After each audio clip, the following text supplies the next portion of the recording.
ಪ್ರಪಂಚದ ಶ್ರೀಮಂತ ವ್ಯಕ್ತಿ ಯಾರು? Option A bill Gates, option B Ratan Tata, option C Mukesh Ambani, option D burg.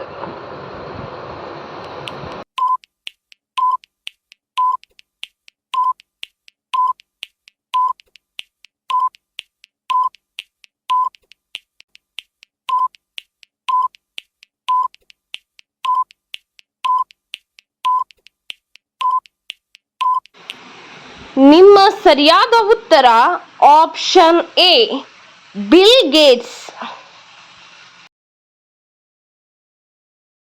ಪ್ರಪಂಚದ ಶ್ರೀಮಂತ ವ್ಯಕ್ತಿಯಾದ ಬಿಲ್ ಗೇಟ್ಸ್ ಬಳಿ ಒಬ್ಬ ವ್ಯಕ್ತಿ ಕೇಳುತ್ತಾನೆ, ಈ ಜಗತ್ತಿನಲ್ಲಿ ನಿಮಗಿಂತ ಶ್ರೀಮಂತ ವ್ಯಕ್ತಿ ಯಾರಾದರೂ ಇದ್ದಾರಾ ಎಂದು. ಅದಕ್ಕೆ ಬಿಲ್ ಗೇಟ್ಸ್ ಹೇಳುತ್ತಾರೆ, ಹೌದು, ನನಗಿಂತ ಶ್ರೀಮಂತ ವ್ಯಕ್ತಿ ಒಬ್ಬರು ಇದ್ದಾರೆ ಎಂದು. ನಂತರ ಅವರು ತಮ್ಮ ಜೀವನದಲ್ಲಿ ನಡೆದ ಒಂದು ಘಟನೆಯನ್ನು ಹೇಳುತ್ತಾರೆ. ಕೆಲವು ವರ್ಷಗಳ ಹಿಂದೆ, ಅಂದರೆ ಆ ಸಮಯದಲ್ಲಿ ನಾನು ಶ್ರೀಮಂತನಾಗಿರಲಿಲ್ಲ ಹಾಗೂ ನನ್ನ ಬಗ್ಗೆ ಯಾರಿಗೂ ಗೊತ್ತಿರಲಿಲ್ಲ. ಒಂದು ದಿನ ನಾನು ನ್ಯೂಯಾರ್ಕ್ನ ಏರ್ಪೋರ್ಟ್ನಲ್ಲಿ ಕುಳಿತಿದ್ದೆ. ಆಗ ಒಬ್ಬ ವ್ಯಕ್ತಿ ಪೇಪರ್ ಮಾರಿಕೊಂಡು ಬರುತ್ತಿದ್ದರು. ಆಗ ನಾನು ಅವರ ಬಳಿ ಪೇಪರ್ ಬೇಕೆಂದು ಕೇಳಿದೆ. ಆದರೆ ನನ್ನ ಬಳಿ ಸ್ವಲ್ಪ ಹಣ ಕಮ್ಮಿ ಇತ್ತು. ಆದ್ದರಿಂದ ಅದನ್ನು ಅವರಿಗೆ ವಾಪಸ್ಸು ಕೊಡಲು ಹೋದೆ ಹಾಗೂ ಅವರ ಬಳಿ ಹೇಳಿದೆ, ನನ್ನ ಬಳಿ ಹಣ ಸ್ವಲ್ಪ ಕಮ್ಮಿ ಇದೆ ಎಂದು. ಆಗ ಪೇಪರ್ ಮಾರುವ ವ್ಯಕ್ತಿ ಹೇಳಿದರು, ನಾನು ಇದನ್ನು ನಿನಗೆ ಉಚಿತವಾಗಿ ನೀಡುತ್ತಿರುವೆ ಎಂದು. ನಂತರ ನಾನು ಪೇಪರನ್ನು ತೆಗೆದುಕೊಂಡೆ. 2 ರಿಂದ 3 ತಿಂಗಳ ನಂತರ ಆ ವ್ಯಕ್ತಿಯನ್ನು ಇನ್ನೊಮ್ಮೆ ಅದೇ ಏರ್ಪೋರ್ಟ್ನಲ್ಲಿ ನೋಡಿದೆ. ಆ ಸಮಯದಲ್ಲೂ ನನ್ನ ಬಳಿ ಹಣ ಸ್ವಲ್ಪ ಕಮ್ಮಿ ಇತ್ತು. ಆ ವ್ಯಕ್ತಿ ನನಗೆ ಪೇಪರ್ ನೀಡಿದಾಗ ನಾನು ಹೇಳಿದೆ, ಕಳೆದ ಬಾರಿಯೂ ನನ್ನ ಬಳಿ ಹಣ ಕಮ್ಮಿ ಇತ್ತು. ಅದಕ್ಕೆ ಆ ವ್ಯಕ್ತಿ ಹೇಳಿದರು, ಪರವಾಗಿಲ್ಲ, ನೀನು ಈ ಪೇಪರನ್ನು ತೆಗೆದುಕೋ, ನಾನು ಇದು ನನ್ನ ಸ್ವಂತ ಹಣದಿಂದ ನಿನಗೆ ಕೊಡುತ್ತಿರುವುದು ಎಂದು. ಅಂದರೆ ಕೂಡಿಟ್ಟ ಹಣದಿಂದ. ಈ ಘಟನೆ ನಡೆದ 19 ವರ್ಷದ ನಂತರ ನಾನು ಅತ್ಯಂತ ಶ್ರೀಮಂತ ವ್ಯಕ್ತಿಯಾದೆ. ಒಂದು ದಿನ ನನಗೆ ಆ ಪೇಪರ್ ಮಾರುವ ವ್ಯಕ್ತಿಯ ನೆನಪಾಯಿತು. 1.5 ತಿಂಗಳ ನಂತರ ಸತತ ಹುಡುಕಾಟದ ನಂತರ ಅವರು ನನಗೆ ಸಿಕ್ಕಿದರು. ಆಗ ನಾನು ಅವರ ಬಳಿ ಕೇಳಿದೆ, ನಿಮಗೆ ನನ್ನ ಪರಿಚಯ ಇದೆಯಾ ಎಂದು. ಅದಕ್ಕೆ ಅವರು ಹೇಳಿದರು, ನೀವು ಬಿಲ್ ಗೇಟ್ಸ್ ತಾನೇ?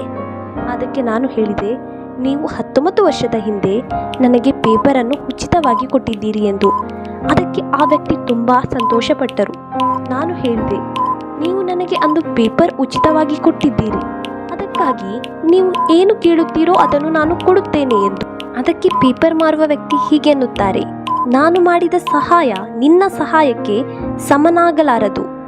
ಅದಕ್ಕೆ ನಾನು ಯಾಕೆ ಹಾಗೆ ಎಂದೆ. ಅದಕ್ಕೆ ಅವರು ಹೇಳಿದರು, ನಾನು ನಿನಗೆ ಪೇಪರ್ ಉಚಿತವಾಗಿ ನೀಡಿದ್ದು ನಾನು ಬಡವನಾಗಿದ್ದಾಗ, ಹಾಗೂ ನೀನು ಈಗ ಶ್ರೀಮಂತನಾಗಿರುವ ಕಾರಣ ನನ್ನ ಬಳಿ ನಿಮಗೆ ಏನು ಬೇಕು ಎಂದು ಕೇಳುತ್ತಿರುವೆ. ಆಗ ನಾನು ಅರ್ಥ ಮಾಡಿಕೊಂಡೆ, ಹಣಕ್ಕಿಂತ ಗುಣ ಮುಖ್ಯ ಎಂದು. ಆದ್ದರಿಂದ ಆ ವ್ಯಕ್ತಿಯೇ ನನ್ನ ಪ್ರಕಾರ ಶ್ರೀಮಂತ ವ್ಯಕ್ತಿ. ಬೇರೆಯವರ ಬಗ್ಗೆ ಚಾಡಿಯನ್ನು ಹೇಳಿದರೆ ಮೆದುಳಲ್ಲಿ ಏನು ತುಂಬುತ್ತದೆ? Option A negativity, option B positivity, option C ತಾಳ್ಮೆ, ಆಪ್ಷನ್ ಡಿ ದುಃಖ.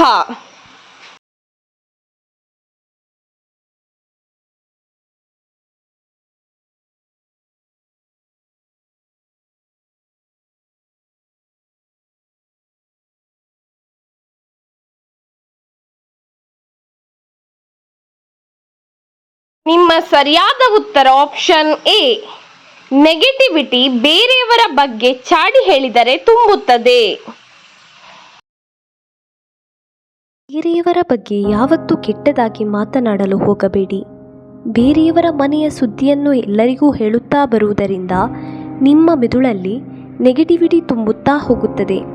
ಆದ್ದರಿಂದ ಒಂದು ದಿನ ನಿಮ್ಮ ಸಂಸಾರ ಹೊಡೆದು ಹೋಗುವ ಸಂದರ್ಭ ಹೆಚ್ಚು. ನೀವು ಎಷ್ಟು ದುಡಿಯುತ್ತೀರಿ ಎನ್ನುವುದನ್ನು ಯಾರಿಗೂ ಲೆಕ್ಕ ಕೊಡುವ ಅವಶ್ಯಕತೆ ಇಲ್ಲ. ನಿಮಗೆ ನಿಮ್ಮ ಜೀವನದಲ್ಲಿ ಏನನ್ನಾದರೂ ಸಾಧಿಸಬೇಕೆಂದಿದ್ದರೆ ಅದನ್ನು ಯಾರೊಂದಿಗೂ ಹಂಚಿಕೊಳ್ಳಬೇಡಿ. ನಿಮ್ಮ ಸ್ನೇಹಿತರು ಅಥವಾ ಬಂಧು ಮಿತ್ರರಲ್ಲೂ ಹಂಚಿಕೊಳ್ಳಬೇಡಿ. ನಿಮ್ಮ ಗುರಿಯನ್ನು ಬೇರೆಯವರಿಗೆ ತಿಳಿಸಿದರೆ ನಿಮಗೆ ಅದರ ಬಗ್ಗೆ ಇರುವ ಆಸಕ್ತಿ ಕಡಿಮೆಯಾಗುತ್ತದೆ. ನಮ್ಮ ಮೆದುಳಿಗೆ ನಾವು ಈಗಾಗಲೇ ನಮ್ಮ ಗುರಿ ತಲುಪಿದ್ದೇವೆ ಎಂಬ ಭ್ರಮೆ ಬರುತ್ತದೆ. ಆದ್ದರಿಂದ ನೀವೇನಾದರೂ ಸಾಧಿಸಿದ ನಂತರ ಬೇರೆಯವರಿಗೆ ತಿಳಿಸಿ. ಸಮಸ್ಯೆ ಇಲ್ಲದ ಕುಟುಂಬ ಎಂದು ಎಲ್ಲಿಯೂ ಇರಲು ಸಾಧ್ಯವಿಲ್ಲ. ಆದ್ದರಿಂದ ನಿಮ್ಮ ಮನೆಯ ಸಮಸ್ಯೆಯನ್ನು ಬೇರೆಯವರಿಗೆ ಎಂದೂ ಹೇಳಬೇಡಿ, ಯಾರೊಂದಿಗೂ ಹಂಚಿಕೊಳ್ಳಬೇಡಿ. ಇದರಿಂದ ಒಂದು ದಿನ ನಾವು ಯಾರ ಬಳಿ ನಮ್ಮ ಸಮಸ್ಯೆಯನ್ನು ಹೇಳಿಕೊಂಡೆವೋ ಅವರೇ ನಮ್ಮನ್ನು ಗೇಲಿ ಮಾಡುವಂತಾಗಬಹುದು. ಕಾಲ ಮೇಲೆ ಕಾಲು ಹಾಕಿ ಕೂರುವುದರಿಂದ ಯಾರು ಕೋಪಗೊಳ್ಳುತ್ತಾರೆ? Option A Lakshmi, option B Parvati, option C Saraswati, option D Gauri.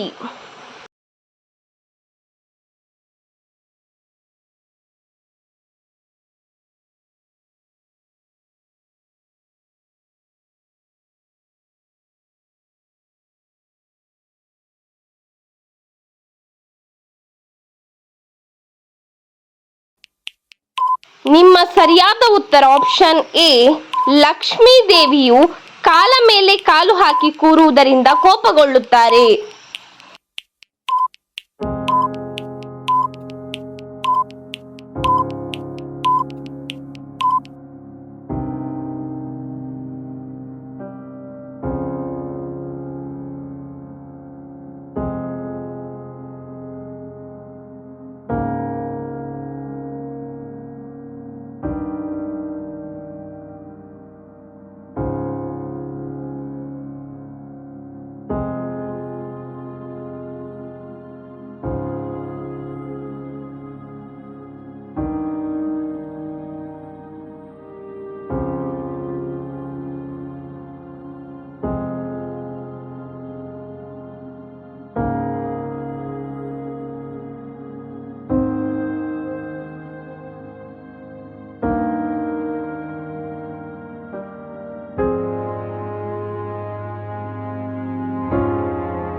ಜೀವನದಲ್ಲಿ ಯಾಕೆ ಎನ್ನುವ ಈ ಪ್ರಶ್ನೆಗೆ ಉತ್ತರವೇ ಸಿಕ್ಕಿಲ್ಲ. ಬಾಲ್ಯದಲ್ಲಿ ಜೊತೆಗಿದ್ದ ಸ್ನೇಹಿತರು, ಸಂಬಂಧಿಕರು ಇಂದು ನಿನ್ನ ಬಳಿ ಹಣ ಸಂಪತ್ತು ಇಲ್ಲ ಎಂದು, ನೀನು ಯಾರೂ ಎಂದೇ ಗೊತ್ತಿಲ್ಲ ಎನ್ನುವರು ಯಾಕೆ? ಹುಟ್ಟಿನಿಂದ ಮದುವೆಯ ತನಕ ತನ್ನ ಸಮಯವನ್ನು ತಂದೆ ತಾಯಿಯೊಂದಿಗೆ ಕಳೆದು ಗಂಡನೇ ಎಲ್ಲ ಎಂದು ಬಂದ ಹೆಣ್ಣಿಗೆ ಗಂಡನಿಂದ ಚೂರು ಸಮಯವನ್ನು ಕೊಡಲು ಸಾಧ್ಯವಿಲ್ಲ ಯಾಕೆ? ನೀನು ಕಪ್ಪು, ನೀನು ದಪ್ಪ ಎಂದು ಮಾತನಾಡುವ ಜನರು ತಮ್ಮ ದೇಹದಲ್ಲಿನ ಚರ್ಮದ ಒಳಗೆ ಏನಿದೆ ಎಂದು ತೆಗೆದು ನೋಡಿದರೆ ನಮ್ಮ ದೇಹವನ್ನು ನಮ್ಮಿಂದಲೇ ನೋಡಲಾಗದು ಎಂಬುದನ್ನು ಮರೆತಿರುವರು ಯಾಕೆ? ಬೇರೆಯವರ ಹಣ ಎಷ್ಟೇ ಖರ್ಚಾದರೂ ಪರವಾಗಿಲ್ಲ, ತಮ್ಮ ಹಣವನ್ನು ಉಳಿತಾಯ ಮಾಡಲೇಬೇಕೆಂದು ಜನರು ಸ್ವಾರ್ಥಿಗಳಾಗುತ್ತಾರೆ ಯಾಕೆ? ದುಡ್ಡು ಹೊಂದಿದ್ದರೆ ಸಾಕು, ಅವನನ್ನು ನನ್ನ ಸ್ನೇಹಿತ ಎನ್ನುವ ಜನರು ತಮ್ಮ ದುಡ್ಡನ್ನು ಹಾಗೂ ಸಂಪತ್ತನ್ನು ಸತ್ತ ನಂತರ ತೆಗೆದುಕೊಂಡು ಹೋಗಲು ಸಾಧ್ಯವಿಲ್ಲ ಎಂದು ಮರೆತಿರುವರು ಯಾಕೆ? ಒಬ್ಬರ ಮನೆಯಲ್ಲಿ ಜಗಳ ನಡೆಯುತ್ತಿದ್ದರೆ ಅದನ್ನು ಕಂಡು ಜನರು ಖುಷಿ ಪಡುತ್ತಾರೆ ಯಾಕೆ? ನಮ್ಮ ಜೀವನವು ಕೆಲವೇ ದಿನಗಳಷ್ಟೇ, ನಂತರ ಈ ಜೀವನ ಎರಡೂ ನಮ್ಮದಲ್ಲ ಎಂದು ಜನರು ಮರೆತಿಹರು ಏಕೆ? ಏಕೆ ಎನ್ನುವ ಈ ಪ್ರಶ್ನೆಗೆ ಜೀವನವೆಂಬುದು ಹೀಗೆ ಎನ್ನುವುದೇ ನಿಜವಾದ ಉತ್ತರ. ಲಕ್ಷ್ಮೀದೇವಿಯು ನಿಮ್ಮ ಮನೆಯಲ್ಲಿ ನೆಲೆಸಬೇಕಾದರೆ ನೀವು ನಾನೆಂದು ಹೇಳುವ ವಿಷಯಗಳನ್ನು ಪಾಲಿಸಬೇಕು. ಇದರಿಂದ ನೀವು ಯಾವಾಗಲೂ ಶ್ರೀಮಂತರಾಗಿರುತ್ತೀರಿ. ತುಳಸಿ ಕಟ್ಟೆಯ ಬಳಿ ಕಳ್ಳಿ ಗಿಡವನ್ನು ನೆಡಬಾರದು. ಒಂದು ಮನೆಯ ಅಂಗಳದಲ್ಲಿ 2 ತುಳಸಿ ಕಟ್ಟೆ ಇರಬಾರದು. ಮನೆಯಲ್ಲಿ ಮಕ್ಕಳಿದ್ದರೆ ನಾಣ್ಯಗಳಲ್ಲಿ ಆಟ ಆಡಲು ಬಿಡಬಾರದು. ಬೆಳಗ್ಗೆ ಪ್ರತಿದಿನ ಬೇಗ ಎದ್ದು ತುಳಸಿ ಕಟ್ಟೆಗೆ ತಪ್ಪದೆ ನೀರನ್ನು ಹಾಕಬೇಕು. ಮನೆಯ ದ್ವಾರದ ಬಳಿ ಚಪ್ಪಲಿಯನ್ನು ಇಡಬಾರದು. ಮನೆಯ ದ್ವಾರದ ಬಳಿ ಅಥವಾ ಮನೆಯ ಎದುರು ಪೊರಕೆಯನ್ನು ಇಡಬಾರದು. ಸಂಜೆ 6ರಿಂದ 7 ಗಂಟೆಯ ತನಕ ಮನೆಯ ಬಾಗಿಲನ್ನು ಮುಚ್ಚಬಾರದು, ಏಕೆಂದರೆ ಅದು ಲಕ್ಷ್ಮಿ ಬರುವ ಹೊತ್ತು. ಯಾರಿಗಾದರೂ ಹಣ ಕೊಡುವಾಗ ಅಥವಾ ದಾನ ಮಾಡುವಾಗ ಅದರ ಜೊತೆ 1 ರೂಪಾಯಿಯನ್ನು ಸೇರಿಸಿಕೊಡಬೇಕು.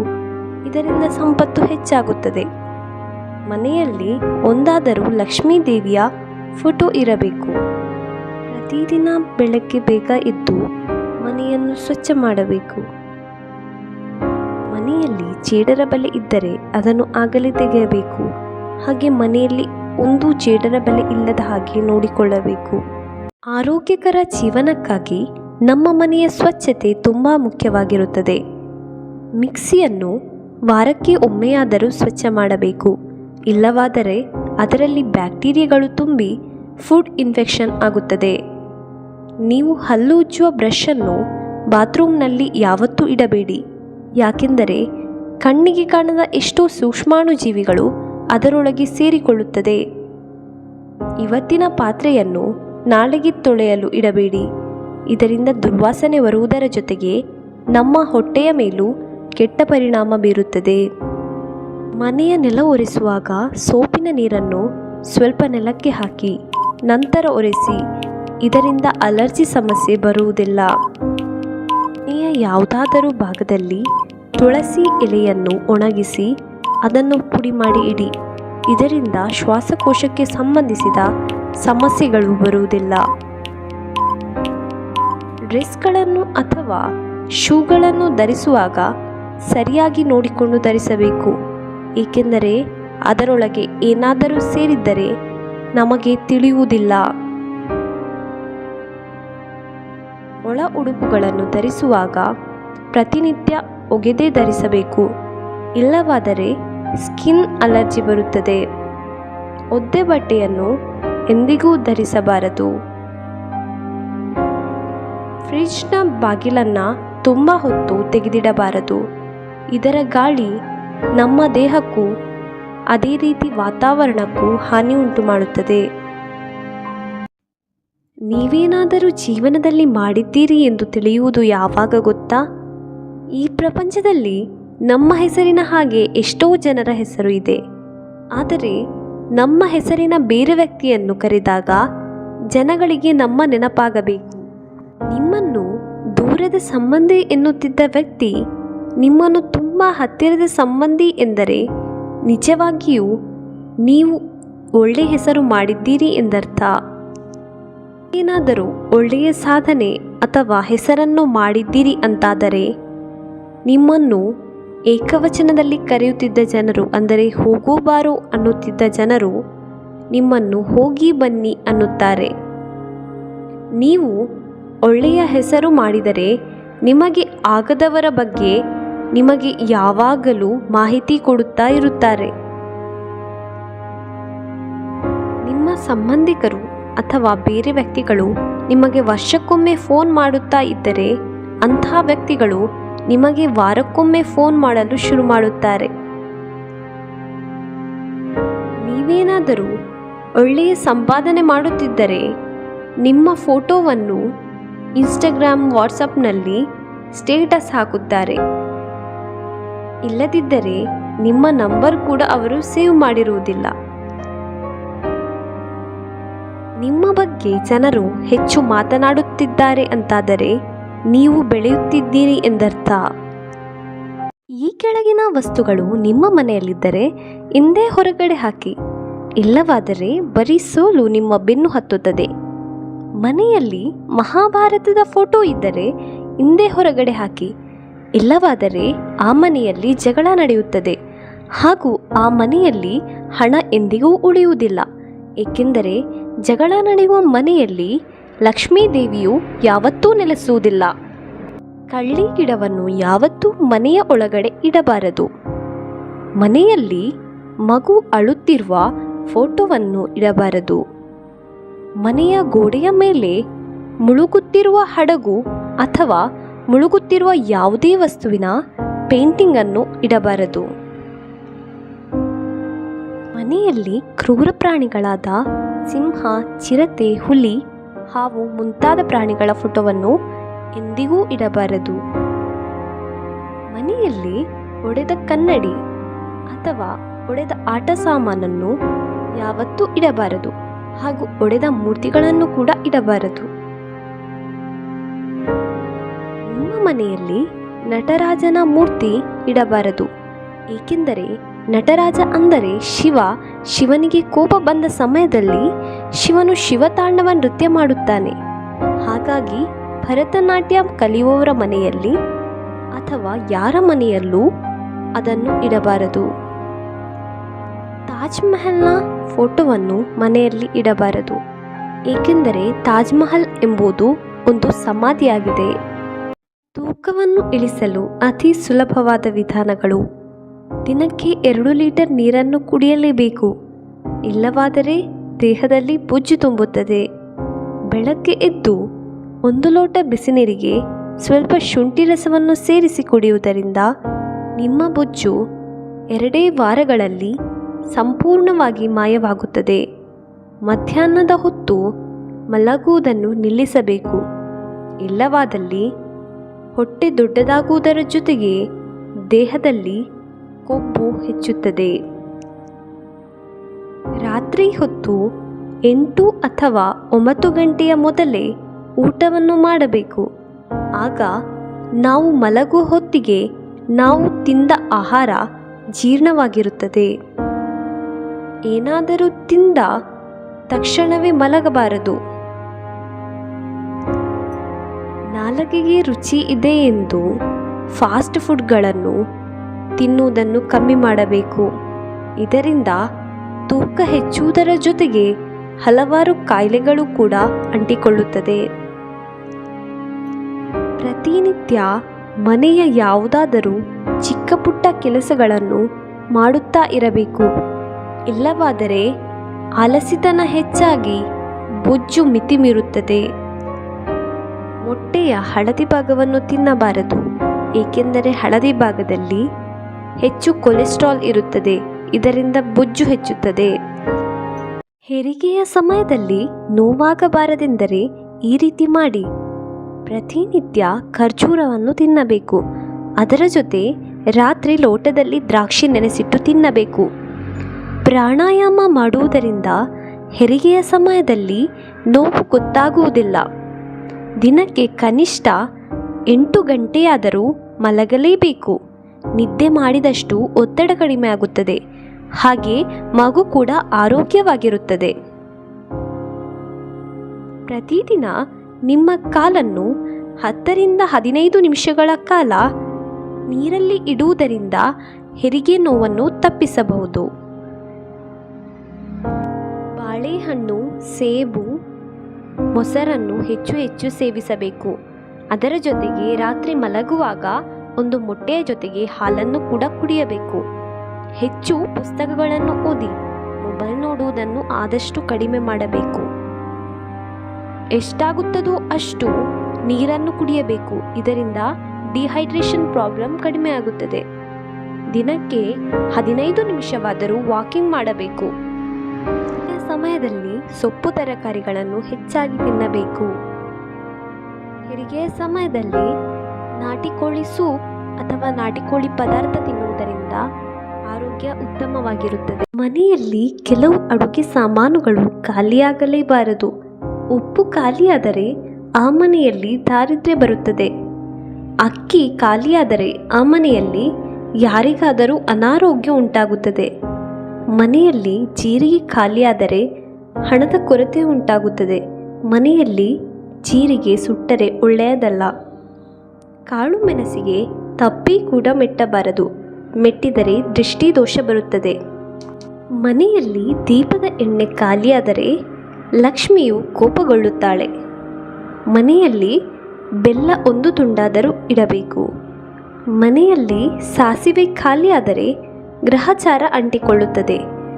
ಮನೆಯಲ್ಲಿ ಹೆಚ್ಚು ಧಾನ್ಯಗಳಿದ್ದರೆ ಹಣ ಉಳಿತಾಯವಾಗುತ್ತದೆ. ಮನೆಯಲ್ಲಿ ಮೆಣಸು ಸುಟ್ಟರೆ ಆ ಮನೆಯಿಂದ ದೇವರು ದೂರ ಉಳಿಯುತ್ತಾರೆ. ದೇವಸ್ಥಾನಕ್ಕೆ ಹೋದಾಗ ಈ ನಿಯಮಗಳನ್ನು ಪಾಲಿಸಲೇಬೇಕು.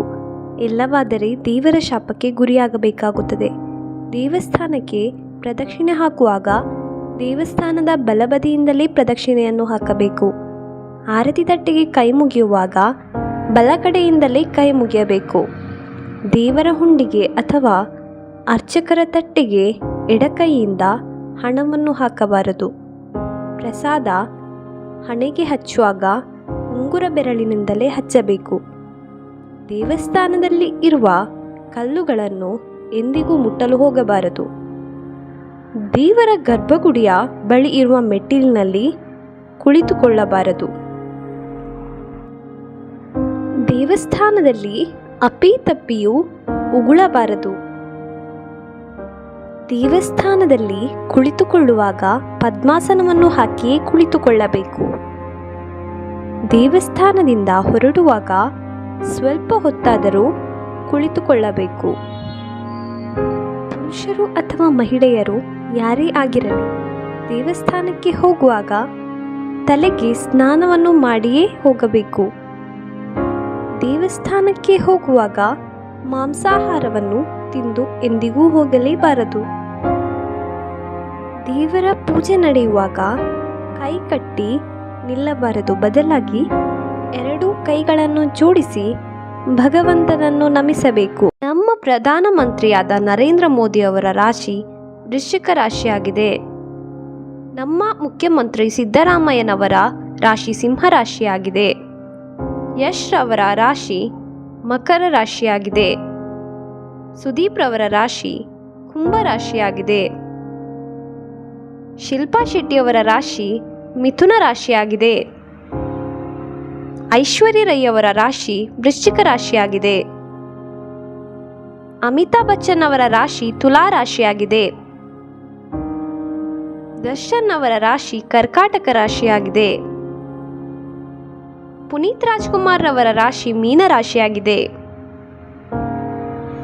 ಯಡಿಯೂರಪ್ಪರವರ ರಾಶಿ ಮೀನಾ ರಾಶಿಯಾಗಿದೆ.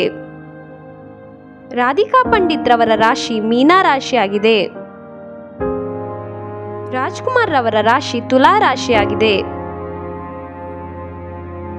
ರಕ್ಷಿತ್ ಶೆಟ್ಟಿ ಅವರ ರಾಶಿ ತುಲಾ ರಾಶಿಯಾಗಿದೆ. ಮನುಷ್ಯ ಹುಟ್ಟಿನಿಂದ ಸಾಯುವವರೆಗೆ ಗೆಲುವಿಗಾಗಿ ಹೋರಾಡುತ್ತಾನೆ. ನಾವು 1 ವರ್ಷದ ಮಗು ಇದ್ದಾಗ ಯಾವುದೇ ಒಂದು ವಸ್ತುವಿನ ಸಪೋರ್ಟ್ ಇಲ್ಲದೆ ನಿಂತಿದ್ದರೆ ಅದು ನಮ್ಮ 1ನೇ ವರ್ಷದ ಗೆಲುವು. ನಾವು 4 ವರ್ಷ ಇರುವಾಗ ಪ್ಯಾಂಟಲ್ಲಿ ಮೂತ್ರ ಮಾಡುವುದನ್ನು ನಿಲ್ಲಿಸಿದ್ದರೆ ಅದು ನಾವು 4ನೇ ವರ್ಷದಲ್ಲಿ ಪಡೆದುಕೊಂಡ ಗೆಲುವು. ನಾವು 8 ವರ್ಷ ಇರುವಾಗ ನಮಗೆ ಮನೆಗೆ ಹಿಂತಿರುಗಿ ಬರುವ ದಾರಿ ತಿಳಿದಿದ್ದರೆ ಅದು 8ನೇ ವರ್ಷದಲ್ಲಿ ನಾವು ಕೊಂಡ ಗೆಲುವು. ನಾವು 12 ವರ್ಷ ಇರುವಾಗ ನಮಗೆ ಉತ್ತಮ ಫ್ರೆಂಡ್ ಸಿಕ್ಕರೆ ಅದು ನಾವು 12ನೇ ವರ್ಷದಲ್ಲಿ ಪಡೆದುಕೊಂಡ ಗೆಲುವು. ನಾವು 18 ವರ್ಷ ಇರುವಾಗ ಡ್ರೈವಿಂಗ್ ಲೈಸೆನ್ಸ್ ಪಡೆದುಕೊಂಡರೆ ಅದು ನಾವು 18ನೇ ವರ್ಷದಲ್ಲಿ ಪಡೆದುಕೊಂಡ ಗೆಲುವು. ನಾವು 23 ವರ್ಷ ವಯಸ್ಸಿನಲ್ಲಿ ಉತ್ತಮ ಅಂಕವನ್ನು ಪಡೆದು ಉತ್ತೀರ್ಣರಾದರೆ ಅದು ನಾವು 23 ವರ್ಷದಲ್ಲಿ ಪಡೆದುಕೊಂಡ ಗೆಲುವು. ನಾವು 25 ವರ್ಷ ವಯಸ್ಸಿನಲ್ಲಿ ಹಣ ಗಳಿಸಲು ಪ್ರಾರಂಭಿಸಿದರೆ ನಾವು 25 ವರ್ಷದಲ್ಲಿ ಪಡೆದುಕೊಂಡ ಗೆಲುವು. 30 ವರ್ಷ ವಯಸ್ಸಿನಲ್ಲಿ ಉತ್ತಮ ಸಂಗಾತಿಯನ್ನು ಆಯ್ಕೆ ಮಾಡಿಕೊಂಡರೆ ಅದು ನಾವು 30ನೇ ವಯಸ್ಸಿನಲ್ಲಿ ಪಡೆದುಕೊಂಡ ಗೆಲುವು. ನಾವು 35 ವರ್ಷ ವಯಸ್ಸಿನಲ್ಲಿ ಒಳ್ಳೆಯ ಸಂಬಳವನ್ನು ಪಡೆದುಕೊಳ್ಳುತ್ತಿದ್ದರೆ ಅದು ನಾವು 35 ವರ್ಷದಲ್ಲಿ ಪಡೆದುಕೊಂಡ ಗೆಲುವು. ನಾವು 45 ವರ್ಷ ವಯಸ್ಸಿನಲ್ಲಿ ನಮ್ಮ ಮಕ್ಕಳಿಗೆ ಉತ್ತಮ ವಿದ್ಯೆಯನ್ನು ನೀಡಿದರೆ ಅದು ನಾವು 45 ವರ್ಷದಲ್ಲಿ ಪಡೆದುಕೊಂಡ ಗೆಲುವು. ನಾವು 55 ವರ್ಷ ವಯಸ್ಸಿನಲ್ಲಿ ಕೆಲಸ ಮಾಡಲು ಸಾಧ್ಯವಾದರೆ ಅದು ನಾವು 55 ವರ್ಷದಲ್ಲಿ ಪಡೆದುಕೊಂಡ ಗೆಲುವು. ನಾವು 65 ವರ್ಷ ವಯಸ್ಸಿನಲ್ಲಿ ಯಾವುದೇ ರೋಗವಿಲ್ಲದೆ ಬದುಕುವುದು ಅದು ನಾವು 65 ವರ್ಷದಲ್ಲಿ ಪಡೆದುಕೊಂಡ ಗೆಲುವು. ನಾವು 70 ವರ್ಷ ವಯಸ್ಸಿನಲ್ಲಿ ಹಳೆಯ ಸ್ನೇಹಿತರೊಂದಿಗೆ ಒಳ್ಳೆ ಬಾಂಧವ್ಯವನ್ನು ಹೊಂದಿದ್ದರೆ ಅದು ನಾವು 70 ವರ್ಷದಲ್ಲಿ ಪಡೆದುಕೊಂಡ ಗೆಲುವು. ನಾವು 85 ವರ್ಷ ವಯಸ್ಸಿನಲ್ಲಿ ನಮ್ಮ ಕೆಲಸವನ್ನು ನಾವು ಮಾಡಲು ಸಾಧ್ಯವಾದರೆ ಅದು ನಾವು 85 ವರ್ಷದಲ್ಲಿ ಪಡೆದುಕೊಂಡ ಗೆಲುವು. ಇಷ್ಟು ವಯಸ್ಸಾಗುವಾಗ ಜೀವನ ಎಂಬ ಬಂಡಿಯಲ್ಲಿ ಕುಳಿತಿರುವ ನಮಗೆ ಯಾತ್ರೆ ಸ್ವಲ್ಪ ಮಾತ್ರ ಉಳಿದಿದೆ ಎಂದು ತಿಳಿಯುತ್ತದೆ.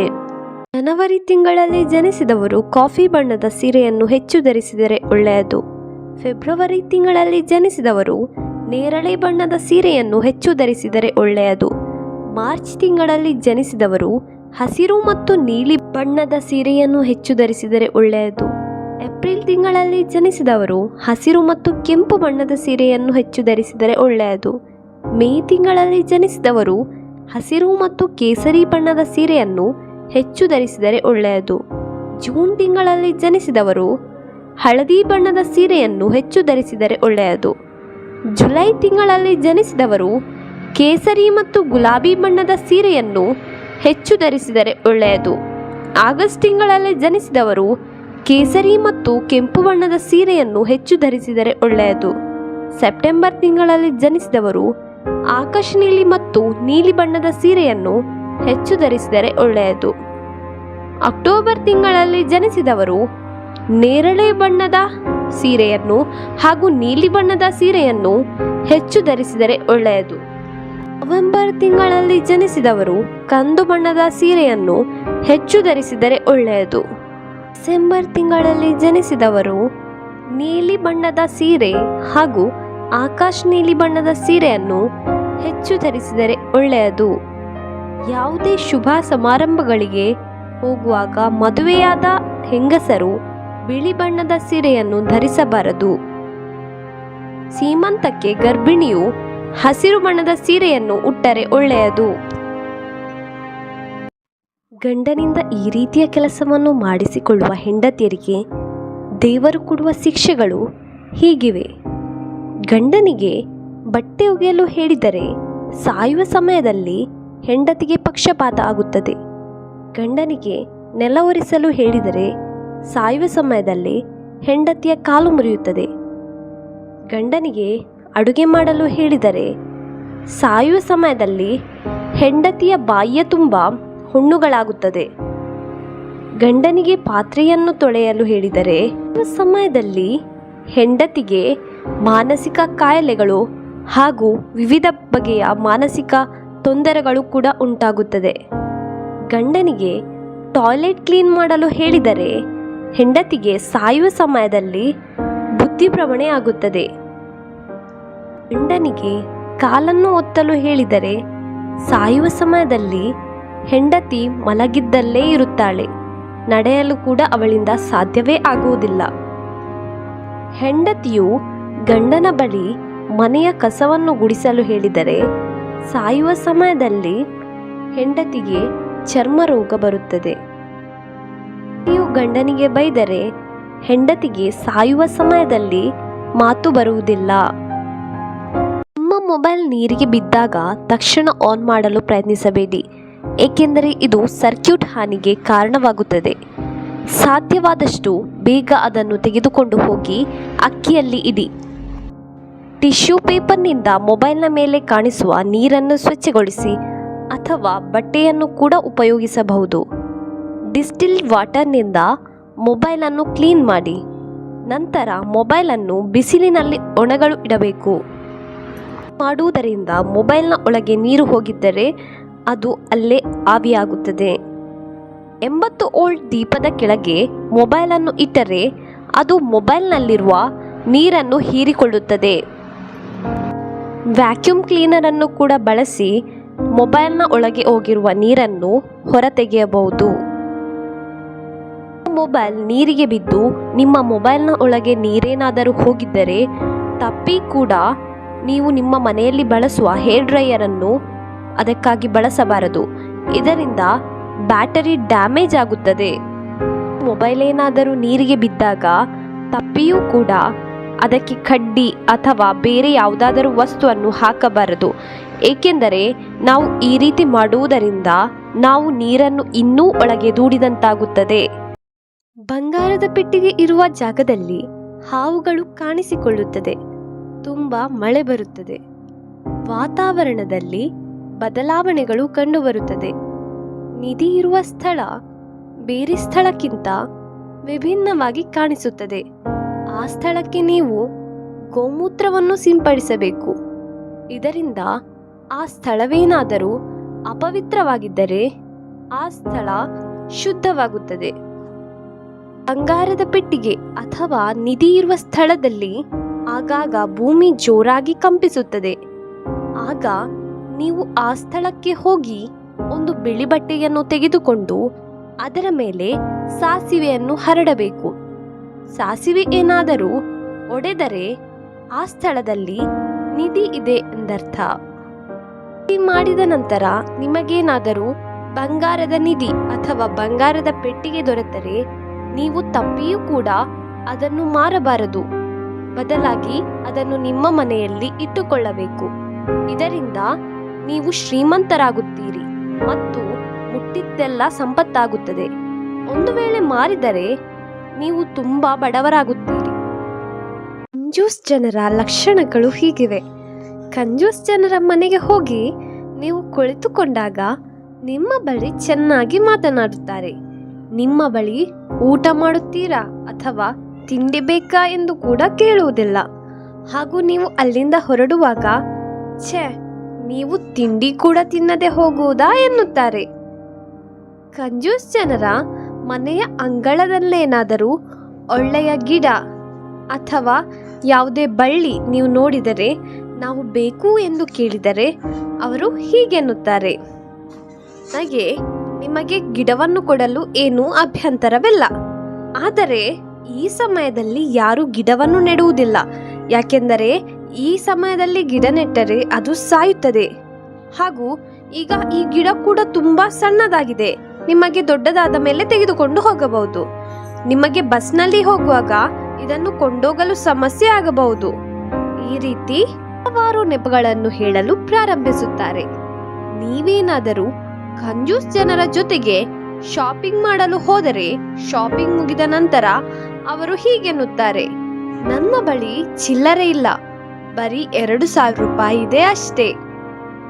ಹಾಗೆ ಹೇಳಿ ಅಲ್ಲಿಂದ ತೆರಳುತ್ತಾರೆ.